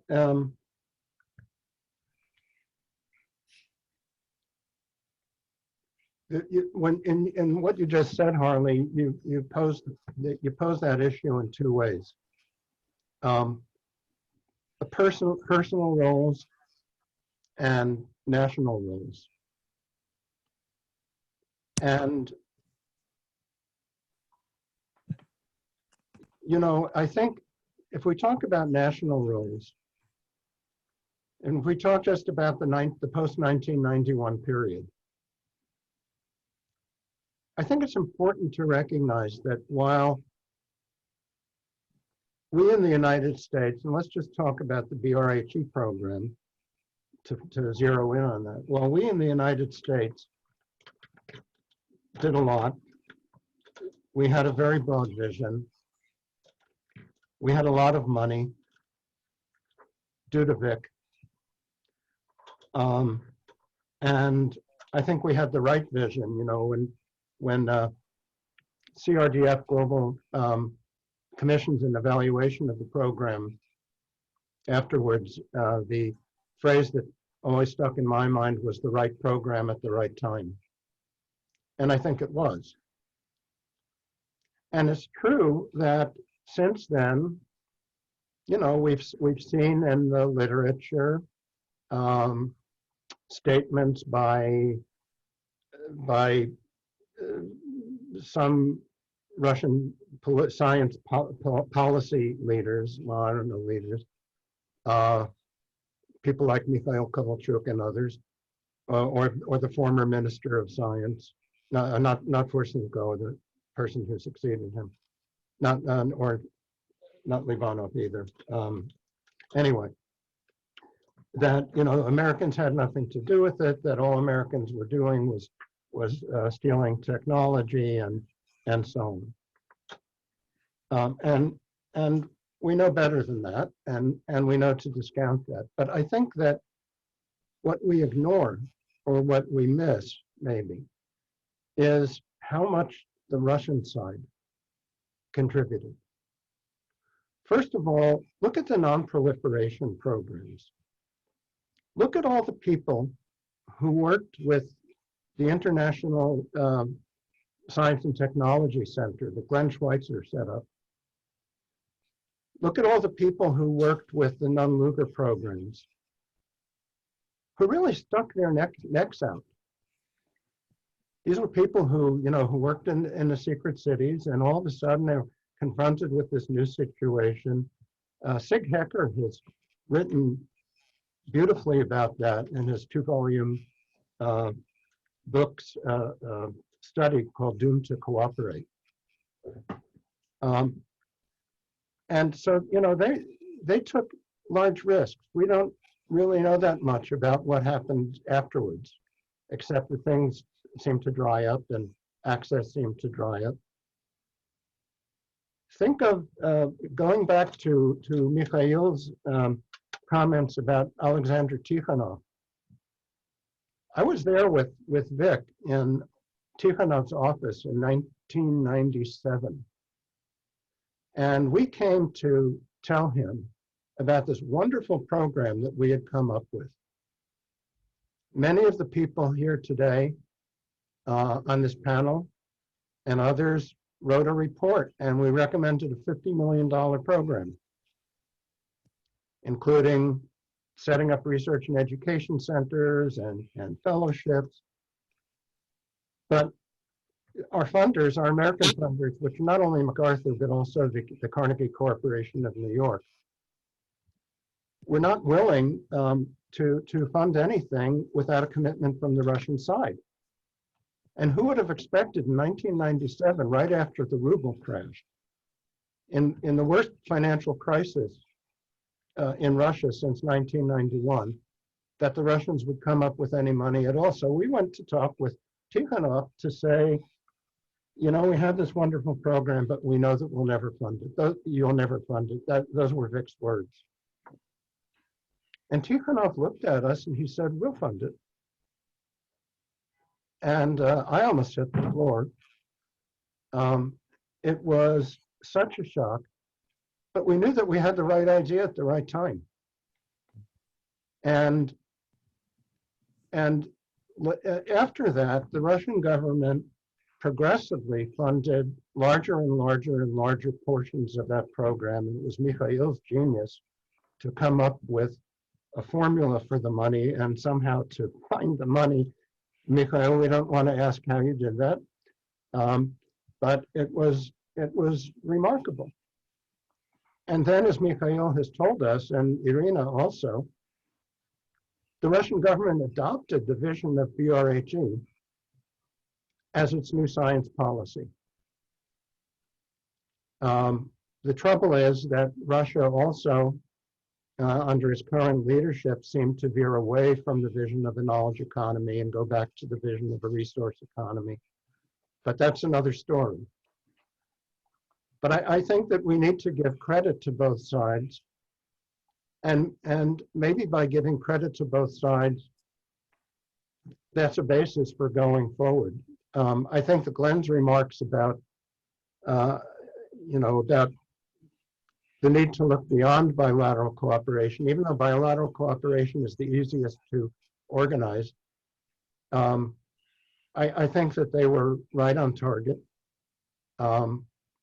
I'm not sure how we go ahead doing that. I do see there's a question from Marilyn Pfeiffer. Thank you, Gert. So I'll shut up and let Harley. I will get to the questions. Marilyn Pfeiffer does have a question, and then we'll get back to Lauren and see if there's anything else coming across the transom. But Marilyn wants to know what you folks think, especially Mikhail and Erina, the next US president could do to benefit US-Russian scientific cooperation. I should add that Marilyn was a crucial participant in the BRHE program at CRDF, added an enormous level of scientific expertise for those of us who were trained in the social sciences. And her contribution deserves a lot of recognition. And her question is quite pertinent. So Erina, Mikhail, what would either of you have to say about what could be done to improve the relationship?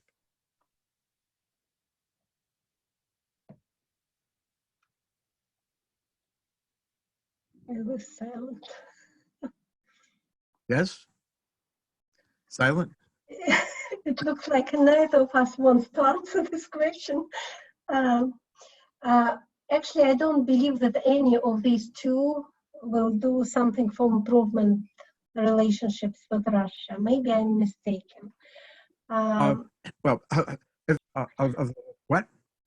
The question was, what should new president, either Trump or Biden, yes? President, whoever it is, what can they do? Whoever it is to do. And my opinion is that in current situation as it stands now, none of them will be able to do anything for improvement of these relationships.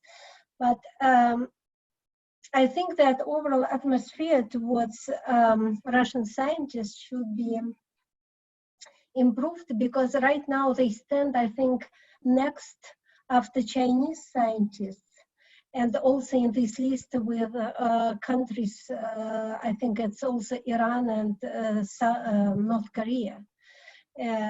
So from my acquaintances, with researchers in the United States, I know that they are now more reluctant and more cautious when they want to cooperate with Russian researchers.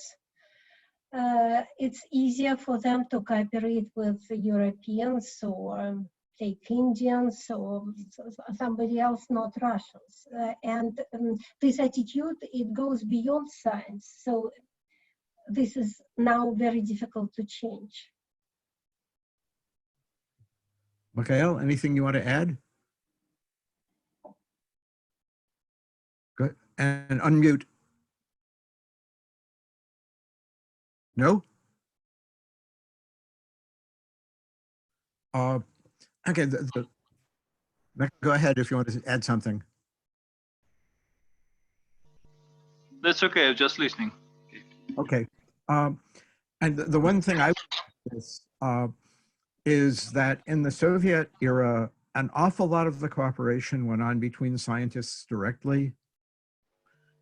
Sigdeyev has told some phenomenal stories, including one about being alone in a pied-à-terre in Paris with a Soviet colleague working on a project when both the CIA and the KGB were looking for them.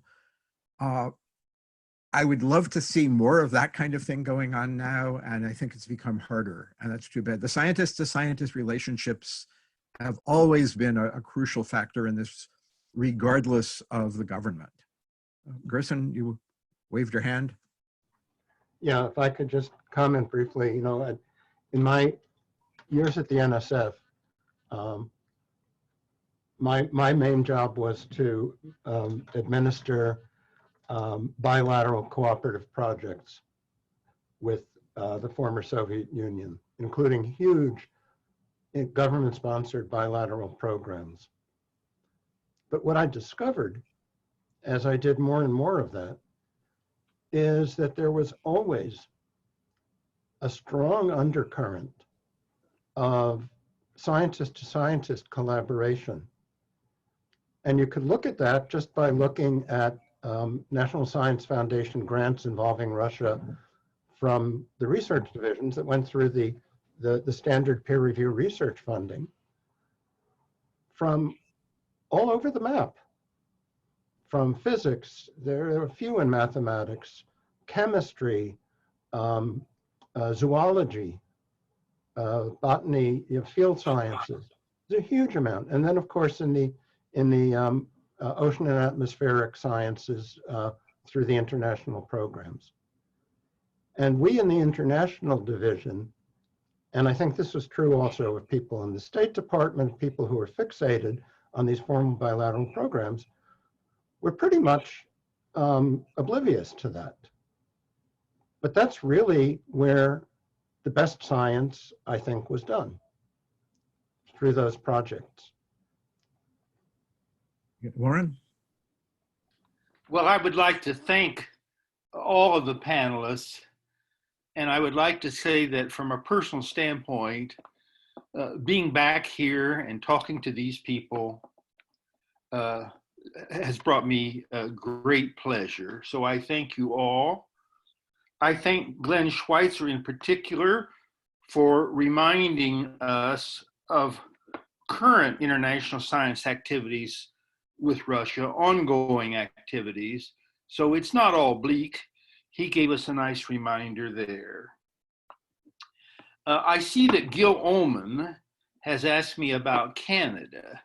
Well, I'm no expert on Canada, but I think that Canada should be mentioned here.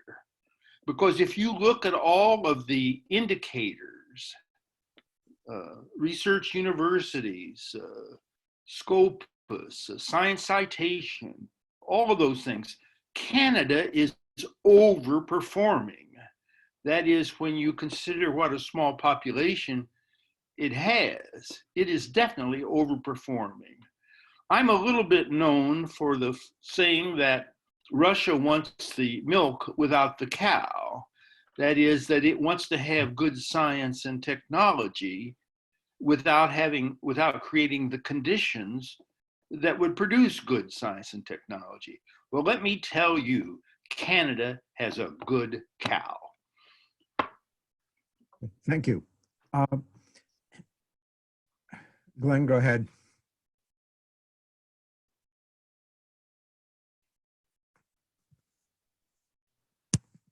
You have to unmute. Okay, I'm unmuted. I'd just like to mention one thing that's happened recently. We have just signed a COVID agreement with the Russians. I think because of these early exchanges, we have a very good idea what's going on in the Gamaleya Institute and in Vector, where right now, the Russian vaccine is being given great attention. I think they understand very well what we're doing based on these exchanges that go back 20 years. And they've gone steadily all through these last 20 years. They weren't interrupted in the biological area, in that area specifically. And it's a really a very persuasive argument of why it makes sense to cooperate in basic science over the long term, even with whoever you cooperate with. So that may, I think that speaks very loudly as to why this whole enterprise makes sense. Thank you. I remember very well that in the days of IREX and the exchanges, the complaint that we got was that the Soviet Union would send their physicists and chemists and other natural scientists over here, and we would send historians and philologists and political scientists and sociologists over there. But we were learning things about their system, and even when our scientists got over there, they learned things that were absolutely crucial. And what you said is absolutely correct. I have a question from Liz McKeon. Liz was the director of the Ford Foundation Center in Moscow for a while. And she wants to know about the possibility for philanthropic support from the West, how it would be received in Russia these days. So Erina, Mikhail, anything to say on that?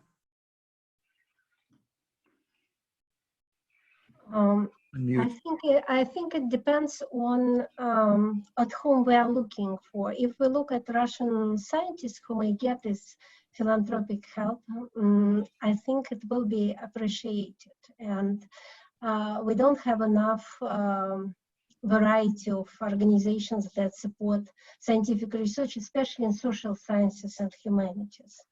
But I'm not sure how this offered philanthropic help will be received at the government level. Because you remember that at a certain point it was rejected, and that Russia has enough for its own money, and that means that it doesn't need the philanthropic help. Mikhail, anything to add?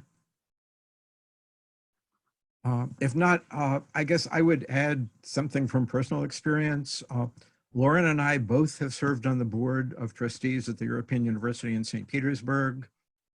And the university was told in no uncertain terms that if it continued to receive money from the portion of its endowment held in the United States, it would be declared a foreign agent.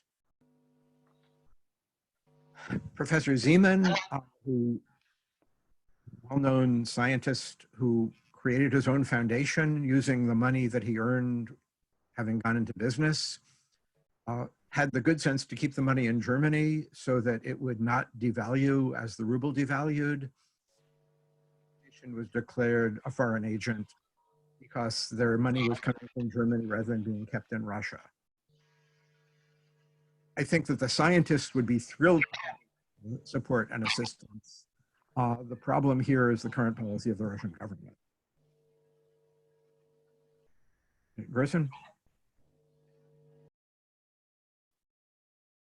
Yes, briefly. I mean, one of the big obstacles right now to, I would say, bilateral cooperation in the United States is not only public policy, I mean, foreign policy toward Russia or the attitude of one president or another, but the entire framework for international scientific cooperation in the United States has become much more difficult because of the new regulations, I don't know how, of a few years old now, on export control, on presence of foreign scientists in American laboratories. It's a deterrent, and not to mention visa policy, but this is a deterrent really to all meaningful scientific cooperation, because some of the most important scientific cooperation and cooperative research projects takes place by sending young scientists to each other's laboratories and institutes. And if there's not an atmosphere for that, then it doesn't work. So, you know, that's another problem. I can't speak about the atmosphere now in Russia, but so, you know, that is a challenge. Thank you. Glenn, go ahead. Unmute. I'm not quite sure what the word philanthropic meant in the question, but I do know in the case of NIH, the Russians can compete for money against, it's an international competition that I mentioned when I talked about my granddaughter. It's an international competition, and the Russians won the competition. And that's NIH money going to them, but it's not for a trivial thing. These are big time grants. So if you're talking about probably for social science, which doesn't require as much money, it's probably difficult, but for the hard sciences, I suspect if the Russians have a real good idea and they want to compete here to get it supported, I think that's a different. So it depends what you're talking about. Okay, thank you. Next question is from Michael Wallerstein, and it's probably for Erina and Mikhail.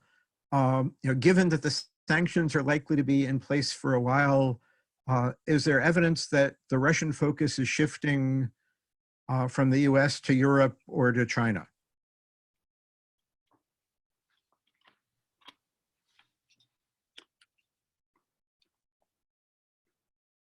Any response? Yeah. Let me say that I don't think that our focus has shifted from US to China or to Europe because of many contacts we already have. For example, for our university has a lot of contacts with Germany, with installation accelerators and other things in Germany and in France. But I believe that our cooperation with the United States is not very easy now. For example, I'm for maybe since 1993, I'm participant of experiment at Brookhaven. And it's not allowed for our people to visit national labs, just universities. This, of course, these restrictions, they are not for good relations. And I know also that for our national labs, it's not allowed for foreigners to travel. For example, in Sarov, where a nuclear center is exists. But we're looking for some new ways. For example, we have. You hear me? No, yes. For example, we have a very good example of cooperation between Stanford and our university. And we have a secret hacker, probably you know him, and he is head of some school for young scientists. And maybe twice a year we have schools for young scientists and other things. But for international collaboration, such as Brookhaven and probably CERN, it's not very easy now to travel. So the restrictions are now more heavy than it used to be 20 years ago. That's a real problem. Okay, thank you.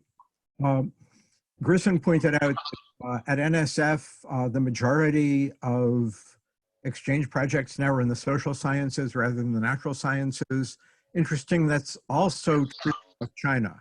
The Chinese are sending social scientists rather than natural physical scientists, engineers to Russia these days. And I've written a little bit about this if anybody would like to see it.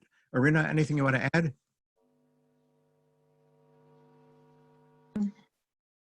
I agree with Mikhail that I doubt that there will be tremendous shift to China, cooperation with China, or particularly with Europe. And here in comments, I saw the comments of Valentina Markosova about that United States continue to be the major Russian partner. And this is confirmed in many bibliometric studies. Because cooperation is there where there is mutual interest and mutual benefits, and why we have to go away from cooperation with American scientists. It's on, I'm talking about science to science level, not about politics, not about government policy. Thank you.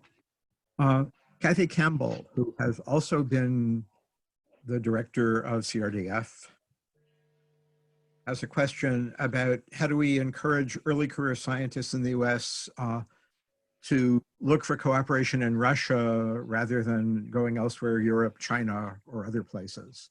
Is there anything that could be done that would encourage them to be more interactive with their Russian colleagues?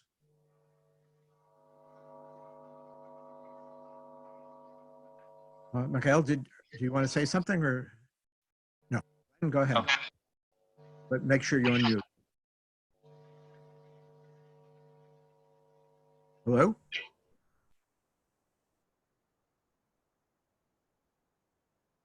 Glenn?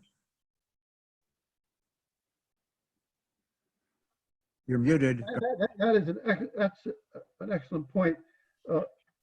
In our next exchange with the Russians, which will be in Moscow, we're going to take along several grad students.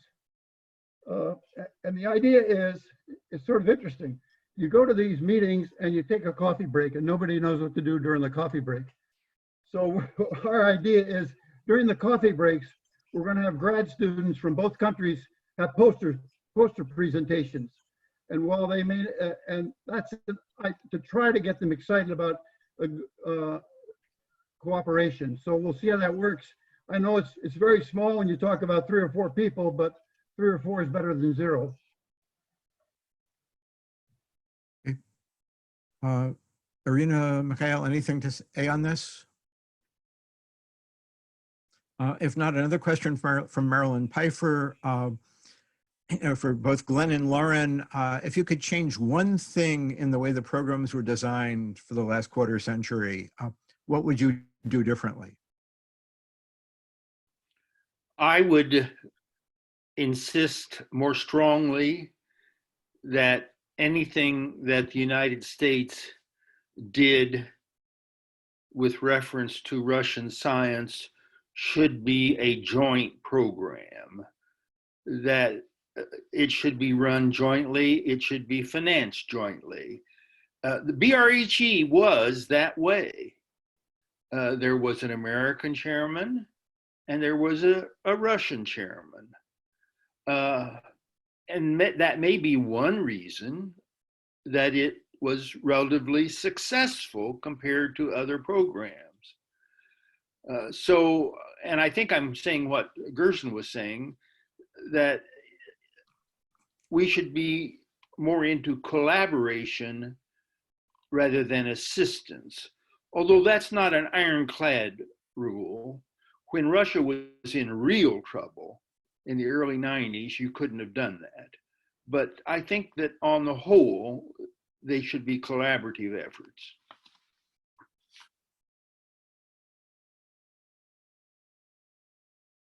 Gerson, you want to add anything? Nope. You better, because I think we're out of questions unless somebody else has one. Everyone addressed that to me as well. That's a really a tough nut to crack. What I would do is, and we're trying to do it now, but not very successfully. When you have an event in Russia and the United States, I'd tack on to the event, not just the workshop or whatever it is, but I'd have a couple other days where the participants could go out and on their own visit institutions. Now, the one model that's done, the State Department runs an IVLP program, which is effectively designed that way, it's not just 5 people meeting with 5 people in a hall for all day. It's for break up in groups and go around and meet individuals. So I think it's less of the group contacts and more of the individual contacts, even though you might bring the people in groups because that's easier to organize, easier to get the visas and whatever. So that's one thought I have. Yeah, I'd like to make one point that hasn't been made yet, and then also to rephrase Marilyn Pfeiffer's first question. But we also have to understand that this new world of COVID-19 is going to be here with us for a long time. And whether or not there are vaccines, no matter how effective they are, international travel is going to be affected. And this affects not only US-Russia cooperation. We even had a suggestion early on in our discussions about this symposium as to whether we should introduce a new topic, which is, what does international scientific cooperation look like in this new world, in the world of COVID-19? What about the impact on international scientific organizations and journals, which depended on dues and fees for international meetings and so on? What happens there? Because those are the locus of the multinational programs that we've been talking about. So I think that we're going to need to reimagine scientific cooperation in general. You know, I don't think this is a short-term thing. I think this is something that in one way or another is going to be lingering for quite a long time. The other thing I'd like to do is to rephrase Marilyn's question, and we've kind of been getting around to that, but I would like to challenge Mikhail, who's been graciously quiet, and Erina and Glenn, and anyone else who cares to take a stab at that. If there were one thing that could be done right now to restore some credible level of cooperation between American and Russian scientists and engineers, and I include engineering in the NSF sense of the term, engineering. But if there are one step that could be taken by either side, what would it be? And I'd like to ask Mikhail to try to answer that one first.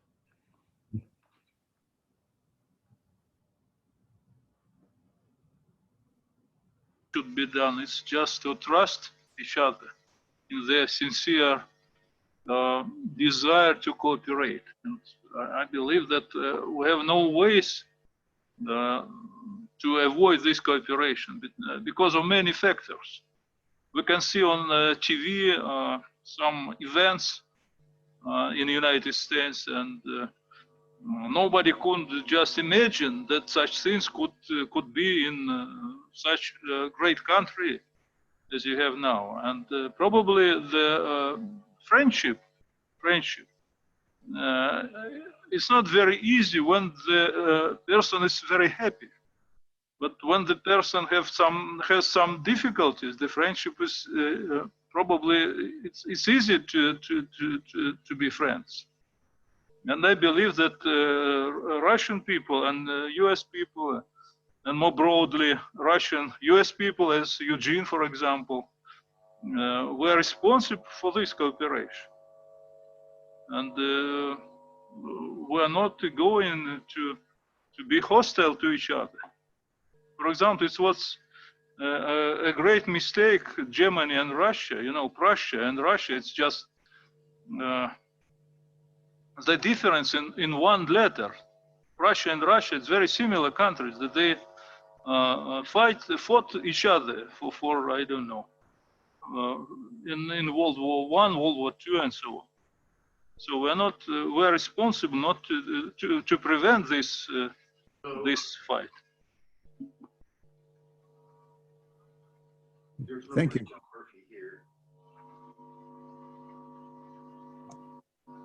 Is that it? We have more. I guess one thought that is probably obvious to all of us is that at least one of the two countries needs to have a leader who respects science.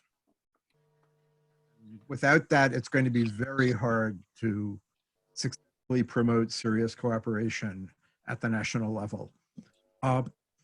Okay, Jesse, you said you would like to make a comment? Yes, thank you, Harley. Yeah, with for all the, oh, let me, hold on. use the headphones.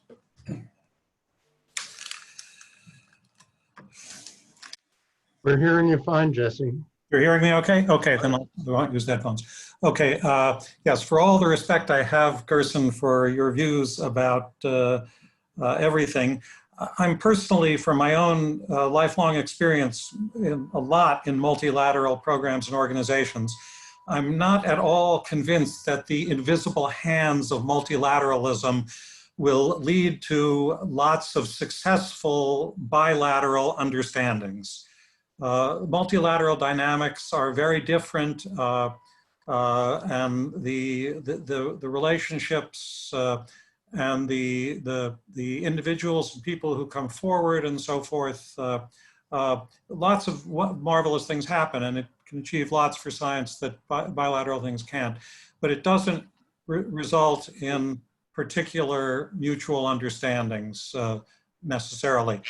And so I personally agree with most of the other speakers that we need, Russians and Americans need to continue to cultivate, actively cultivate exchanges in sciences in order to have the open channels that we want. So I just, and along those lines, I want to say that I think the Lansbury Foundation, again, continues to be interested in this. We're small, but I hope participants in today's absolutely first-class symposium, a very worthy tribute to Victor.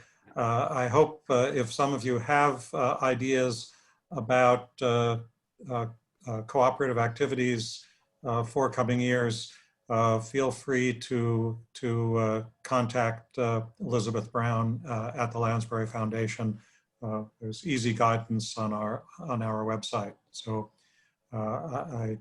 and I hope others, some of the others that have been mentioned that have been important over the years, including MacArthur and Carnegie and others, continue to have open doors. Thanks. Thank you. Harrison, I'd like to answer your question about one thing. You say one thing we could do. I think Sig Hecker hit it right on the head. And I would suggest if we could have Gordon conferences in Russia, that would be, now it's going to take some money, but I think it's doable, but that would, I think, have a terrific impact. I've been to Gordon conferences in New England, and if we could have one Gordon conference, two, and pick the topic, that would be a real winner. Okay, thank you. I've got one more question here. David Mogg for Gerson. Aware of the Reagan-Gandhi Science Technology Initiative in the early 80s and whether we could learn anything from that. Can you repeat the question? Were you aware of the Reagan-Gandhi Science Technology Initiative in the early 1980s? I will confess it was news to me, but as a matter of that's the Reykjavik meeting in 1986 he's talking about, right? The Yeah. Reykjavik meeting in 1986? No, it was earlier. Let me comment on that. That was the only other international program I was engaged at NSF. In 1982, Ed Meese, President Reagan's, I was going to say Minister of Justice, Attorney General, decided to terminate several of the US-Soviet cooperative programs, and one of them was in basic science. I was almost out of a job. And at the same time, President Reagan and Prime Minister Gandhi agreed on a presidential science and technology initiative between the United States and India. This was presidential initiative. This wasn't the joint fund or anything else. I don't think it lasted very long, but my division director took pity on me and he asked me to provide staff support for that initiative. And that was the one and only time I visited India. It was fascinating. And it looked like it had great promise. but you know, it was one of those political initiatives that came and went. Do we have anything to learn from it? Yes. I think we have the same thing to learn from it as from the Nixon-Reagan initiatives of the early 70s with China and with Russia, which is that large intergovernmental top-down cooperative programs come and go, and they're often much too affected by political relations. You know, I was a kind of a poster child of that because my entire program at NSF was abolished. So, you know, I'd like to take the privilege of the last word as the chair because we do need to move on. We've got at least one more question here. Okay, go for it. And we still got a half hour. Okay. Walt Hoffman wanted to know if you have views of the NASA Soviet and NASA Russian space cooperation, especially from colleagues on the Russian side. Any thoughts on that?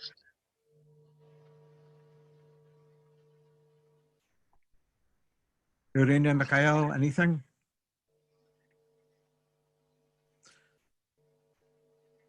No? Okay, Rod, sorry. Mikhail, are you trying to answer? Have we lost you?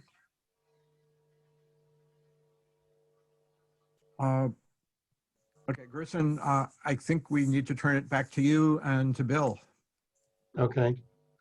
Well, thank you very much. I'd just like to make one point about what was the most lasting thing in US-Soviet, US-Russian scientific cooperation. And to return to Mikhail's point, the most lasting thing was the personal relationships. Yes. And the personal relationships were fostered first through the vision of President Eisenhower in 1956, when he, in response to Khrushchev's famous secret speech and the idea of peaceful coexistence, surfaced the idea of people-to-people exchanges, individual exchanges in the professions, not just science. Science came a little bit later after Sputnik, but in the professions and in the humanities and social science, but also in the arts, culture, and so on. And when I interviewed 62 people for my book, and I asked them about all the various kinds of results, what was the most meaningful? The most meaningful things were the personal relationships. Because without those personal relationships, you don't do good science, you don't do good anything. And those personal relationships fueled a lot of independent cooperation that were below the radar, you know, of any of our foreign programs. The inter-academy exchange programs were the longest lasting structured programs of all. That was a direct result of Eisenhower's initiative. And those big programs, you know, the big formal things, I think that the bang for the buck from them, you know, having seen this from the NSF, I had a $3 million program at the NSF, and I would say that about at least half of that money went to funding working group meetings and symposia and all kinds of things that weren't really that much productive science. So, you know, maybe a revival of the individual exchanges in some way. Jesse Alcebel will probably be talking to Liz Brown at the Lansbury Foundation about a continuation. And I do also want to come back to the fact that we are launching now with the generous support we do have from the Lansbury Foundation, from CRDF Global, from some private donors, some of whom are here today, an annual Endowed Award for young leaders in international scientific cooperation. Beyond that, we have not discussed the methodology criteria or anything, and we welcome everybody's ideas and participation about that. So we really have covered a lot of ground. We've raised a lot of more questions than answers, I think. But questions where we head in the future, building on the work of Vic and others. And we look forward to our next seminar on October 23rd, devoted to international scientific cooperation for development, in which the paper is going to be given by Bill Koglaser of the American Association of Science, the former executive officer of the National Academy of Sciences, the former science advisor to Secretary of State Colin Powell, and many, many other distinctions. So Bill, over to you for some closing remarks. Thank you very much, Gerson. This has been a wonderful, informative, insightful group of talks and seminar. It's, I think, a very worthy honor to honor the memory of Vic Rabinowitch. I've learned a lot from all my friends in listening to the seminar today. And I think it's also shown us the monumental contributions and legacy of Victor Rabinowitch. I certainly want to thank all of the key organizers, Gerson, you, and then the others on your committee, to our sponsors, the Lansbury Foundation, CRDF Global, the Bulletin of Atomic Scientists, to our moderator today, to Harley. And I thought I would just give one or two nuggets from each of the talks that I heard today, things that I'm going to remember, because I think they're quite relevant for looking forward in terms of collaboration, not only between the US and Russia, but also scientific collaboration between countries around the world. With Lauren's stimulating and provocative paper, of course, he raised the issue of why is it now more difficult to call for international scientific collaboration between the United States and Russia than it was during the Cold War, and why the reluctance to acknowledge the collaboration that occurred after the collapse of the Soviet Union, the largest scientific aid effort, in his words, to help Russian science after that collapse. I was reminded in listening to him about how much of what he had to say applies also to scientific collaboration between the United States and China. And knowing about Vic's legacy when he was executive director of the Office of International Affairs at the National Academies, he also had under his tutelage then the Committee on Scholarly Communication with the People's Republic of China, the Committee on Human Rights, as we heard from Glenn, the Board on Science and Technology for International Development, and a number of other key units. Irina's remarks, why the difference now, of course, politics, the loss of trust. Now the focus is very much on competition in science policy, and that science cannot entirely separate itself from politics. But now scientific collaboration is needed more than ever. Global threats really require collateral efforts in science. With Mikhail, the very impressive creation of this dynamic research university system in Russia. It's an evolution over 30 years. It's really a very impressive achievement that's occurred with people like Mikhail and others and the help that came in the programs in the 1990s. With Glenn, my colleague for the last 30 years, emphasized still there's a lot going on in collaboration between the United States and China, between even US government agencies with Russian agencies, although we have lost the vibrant collaboration that was occurring between the national labs through the current situation, and also what the US National Academy of Sciences is doing now that the that Glenn is leading in terms of collaboration. It was also quite interesting to hear about this new effort related to response to the pandemic and COVID-19. But Glenn, as always, has emphasized that these efforts should be based on mutual benefit. That's the only way they're going to survive over the long term. Gerson, again, reminded us that there's always been intense controversy on collaboration between the United States and the Soviet Union and then with Russia.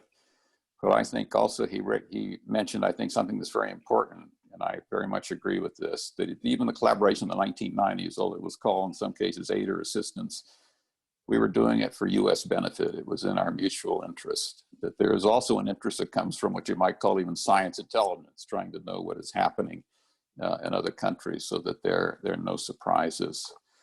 Of course, the contributions of Victor included also the whole issue of arms control and international security, and the third seminar, when that one takes place, will actually focus on those issues.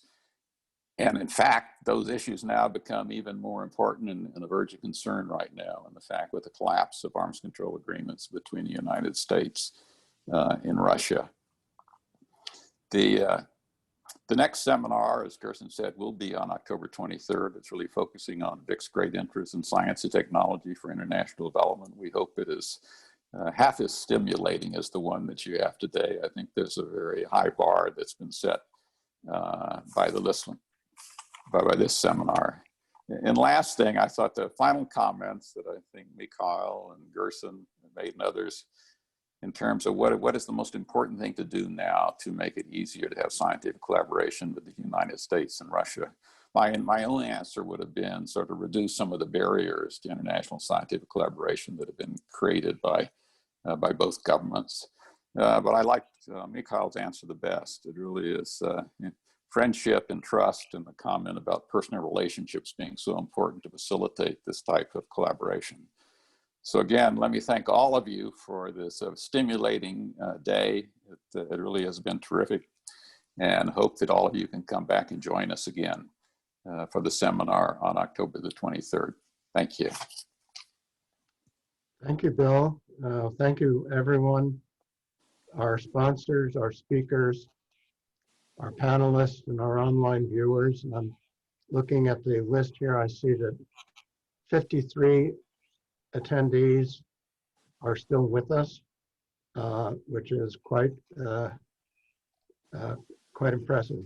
So thank you, everybody. Please stay tuned to the symposium webpage at CRDF Global for details about the next upcoming seminars. And to conclude, we have an instant replay of the video overview about Vic. This time, we're assured with his brother Alex's narration. Thank you all. Be well, be safe, and we'll see you next month.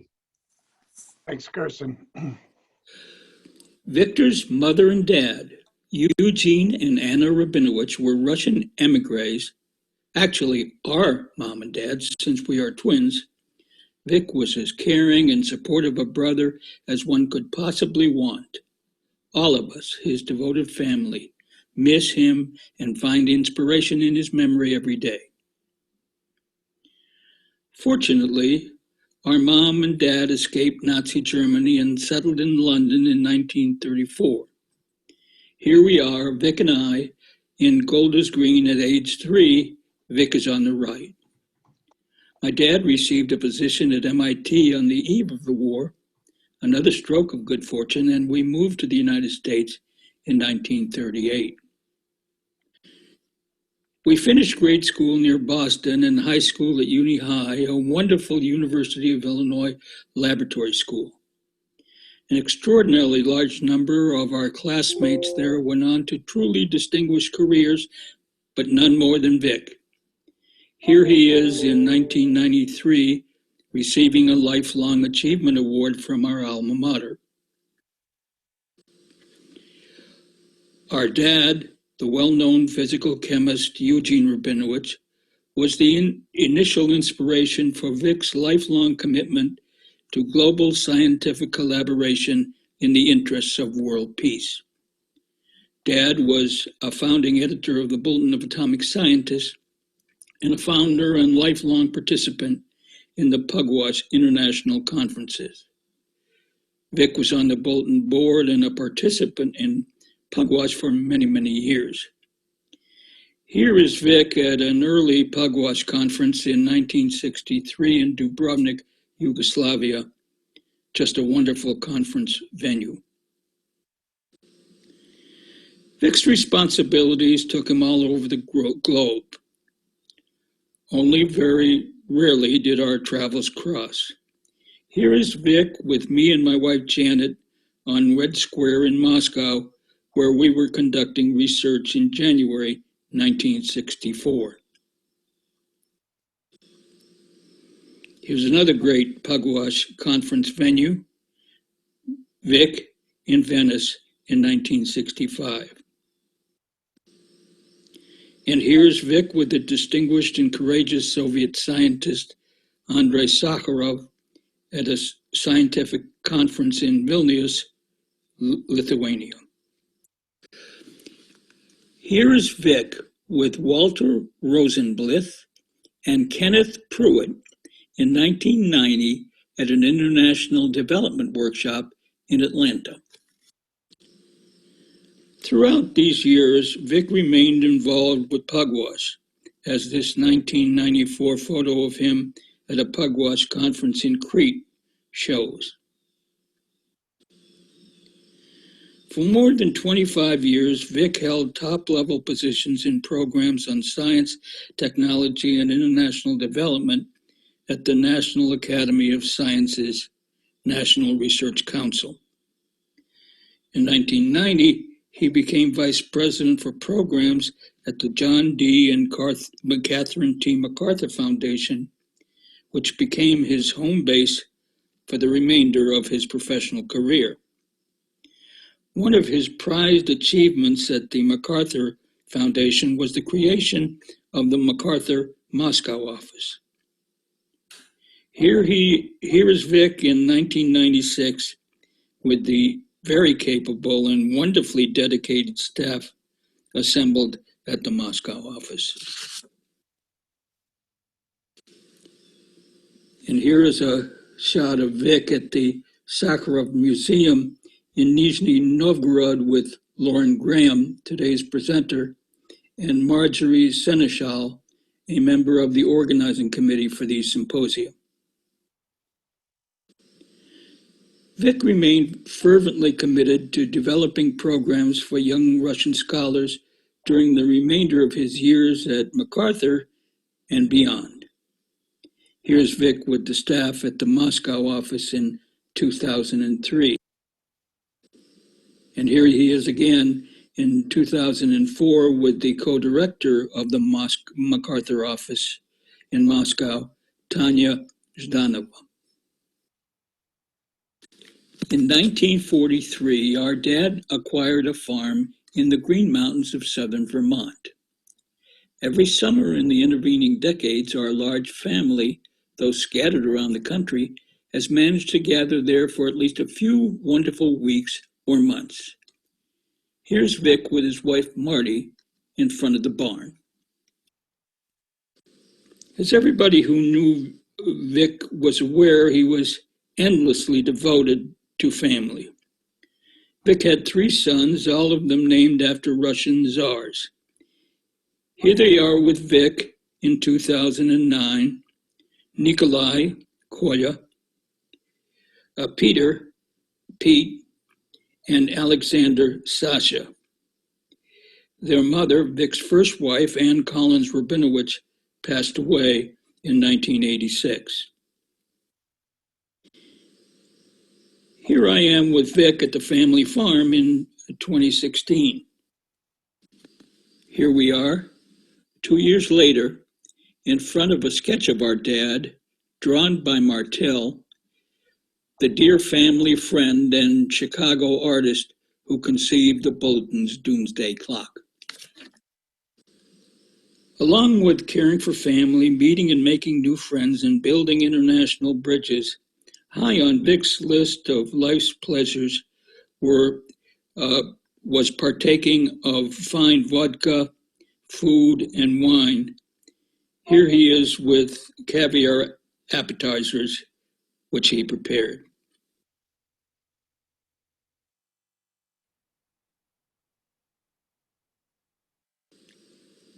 And finally, here is a portrait of Vic not long before his death. Vic, we all love and miss you every day.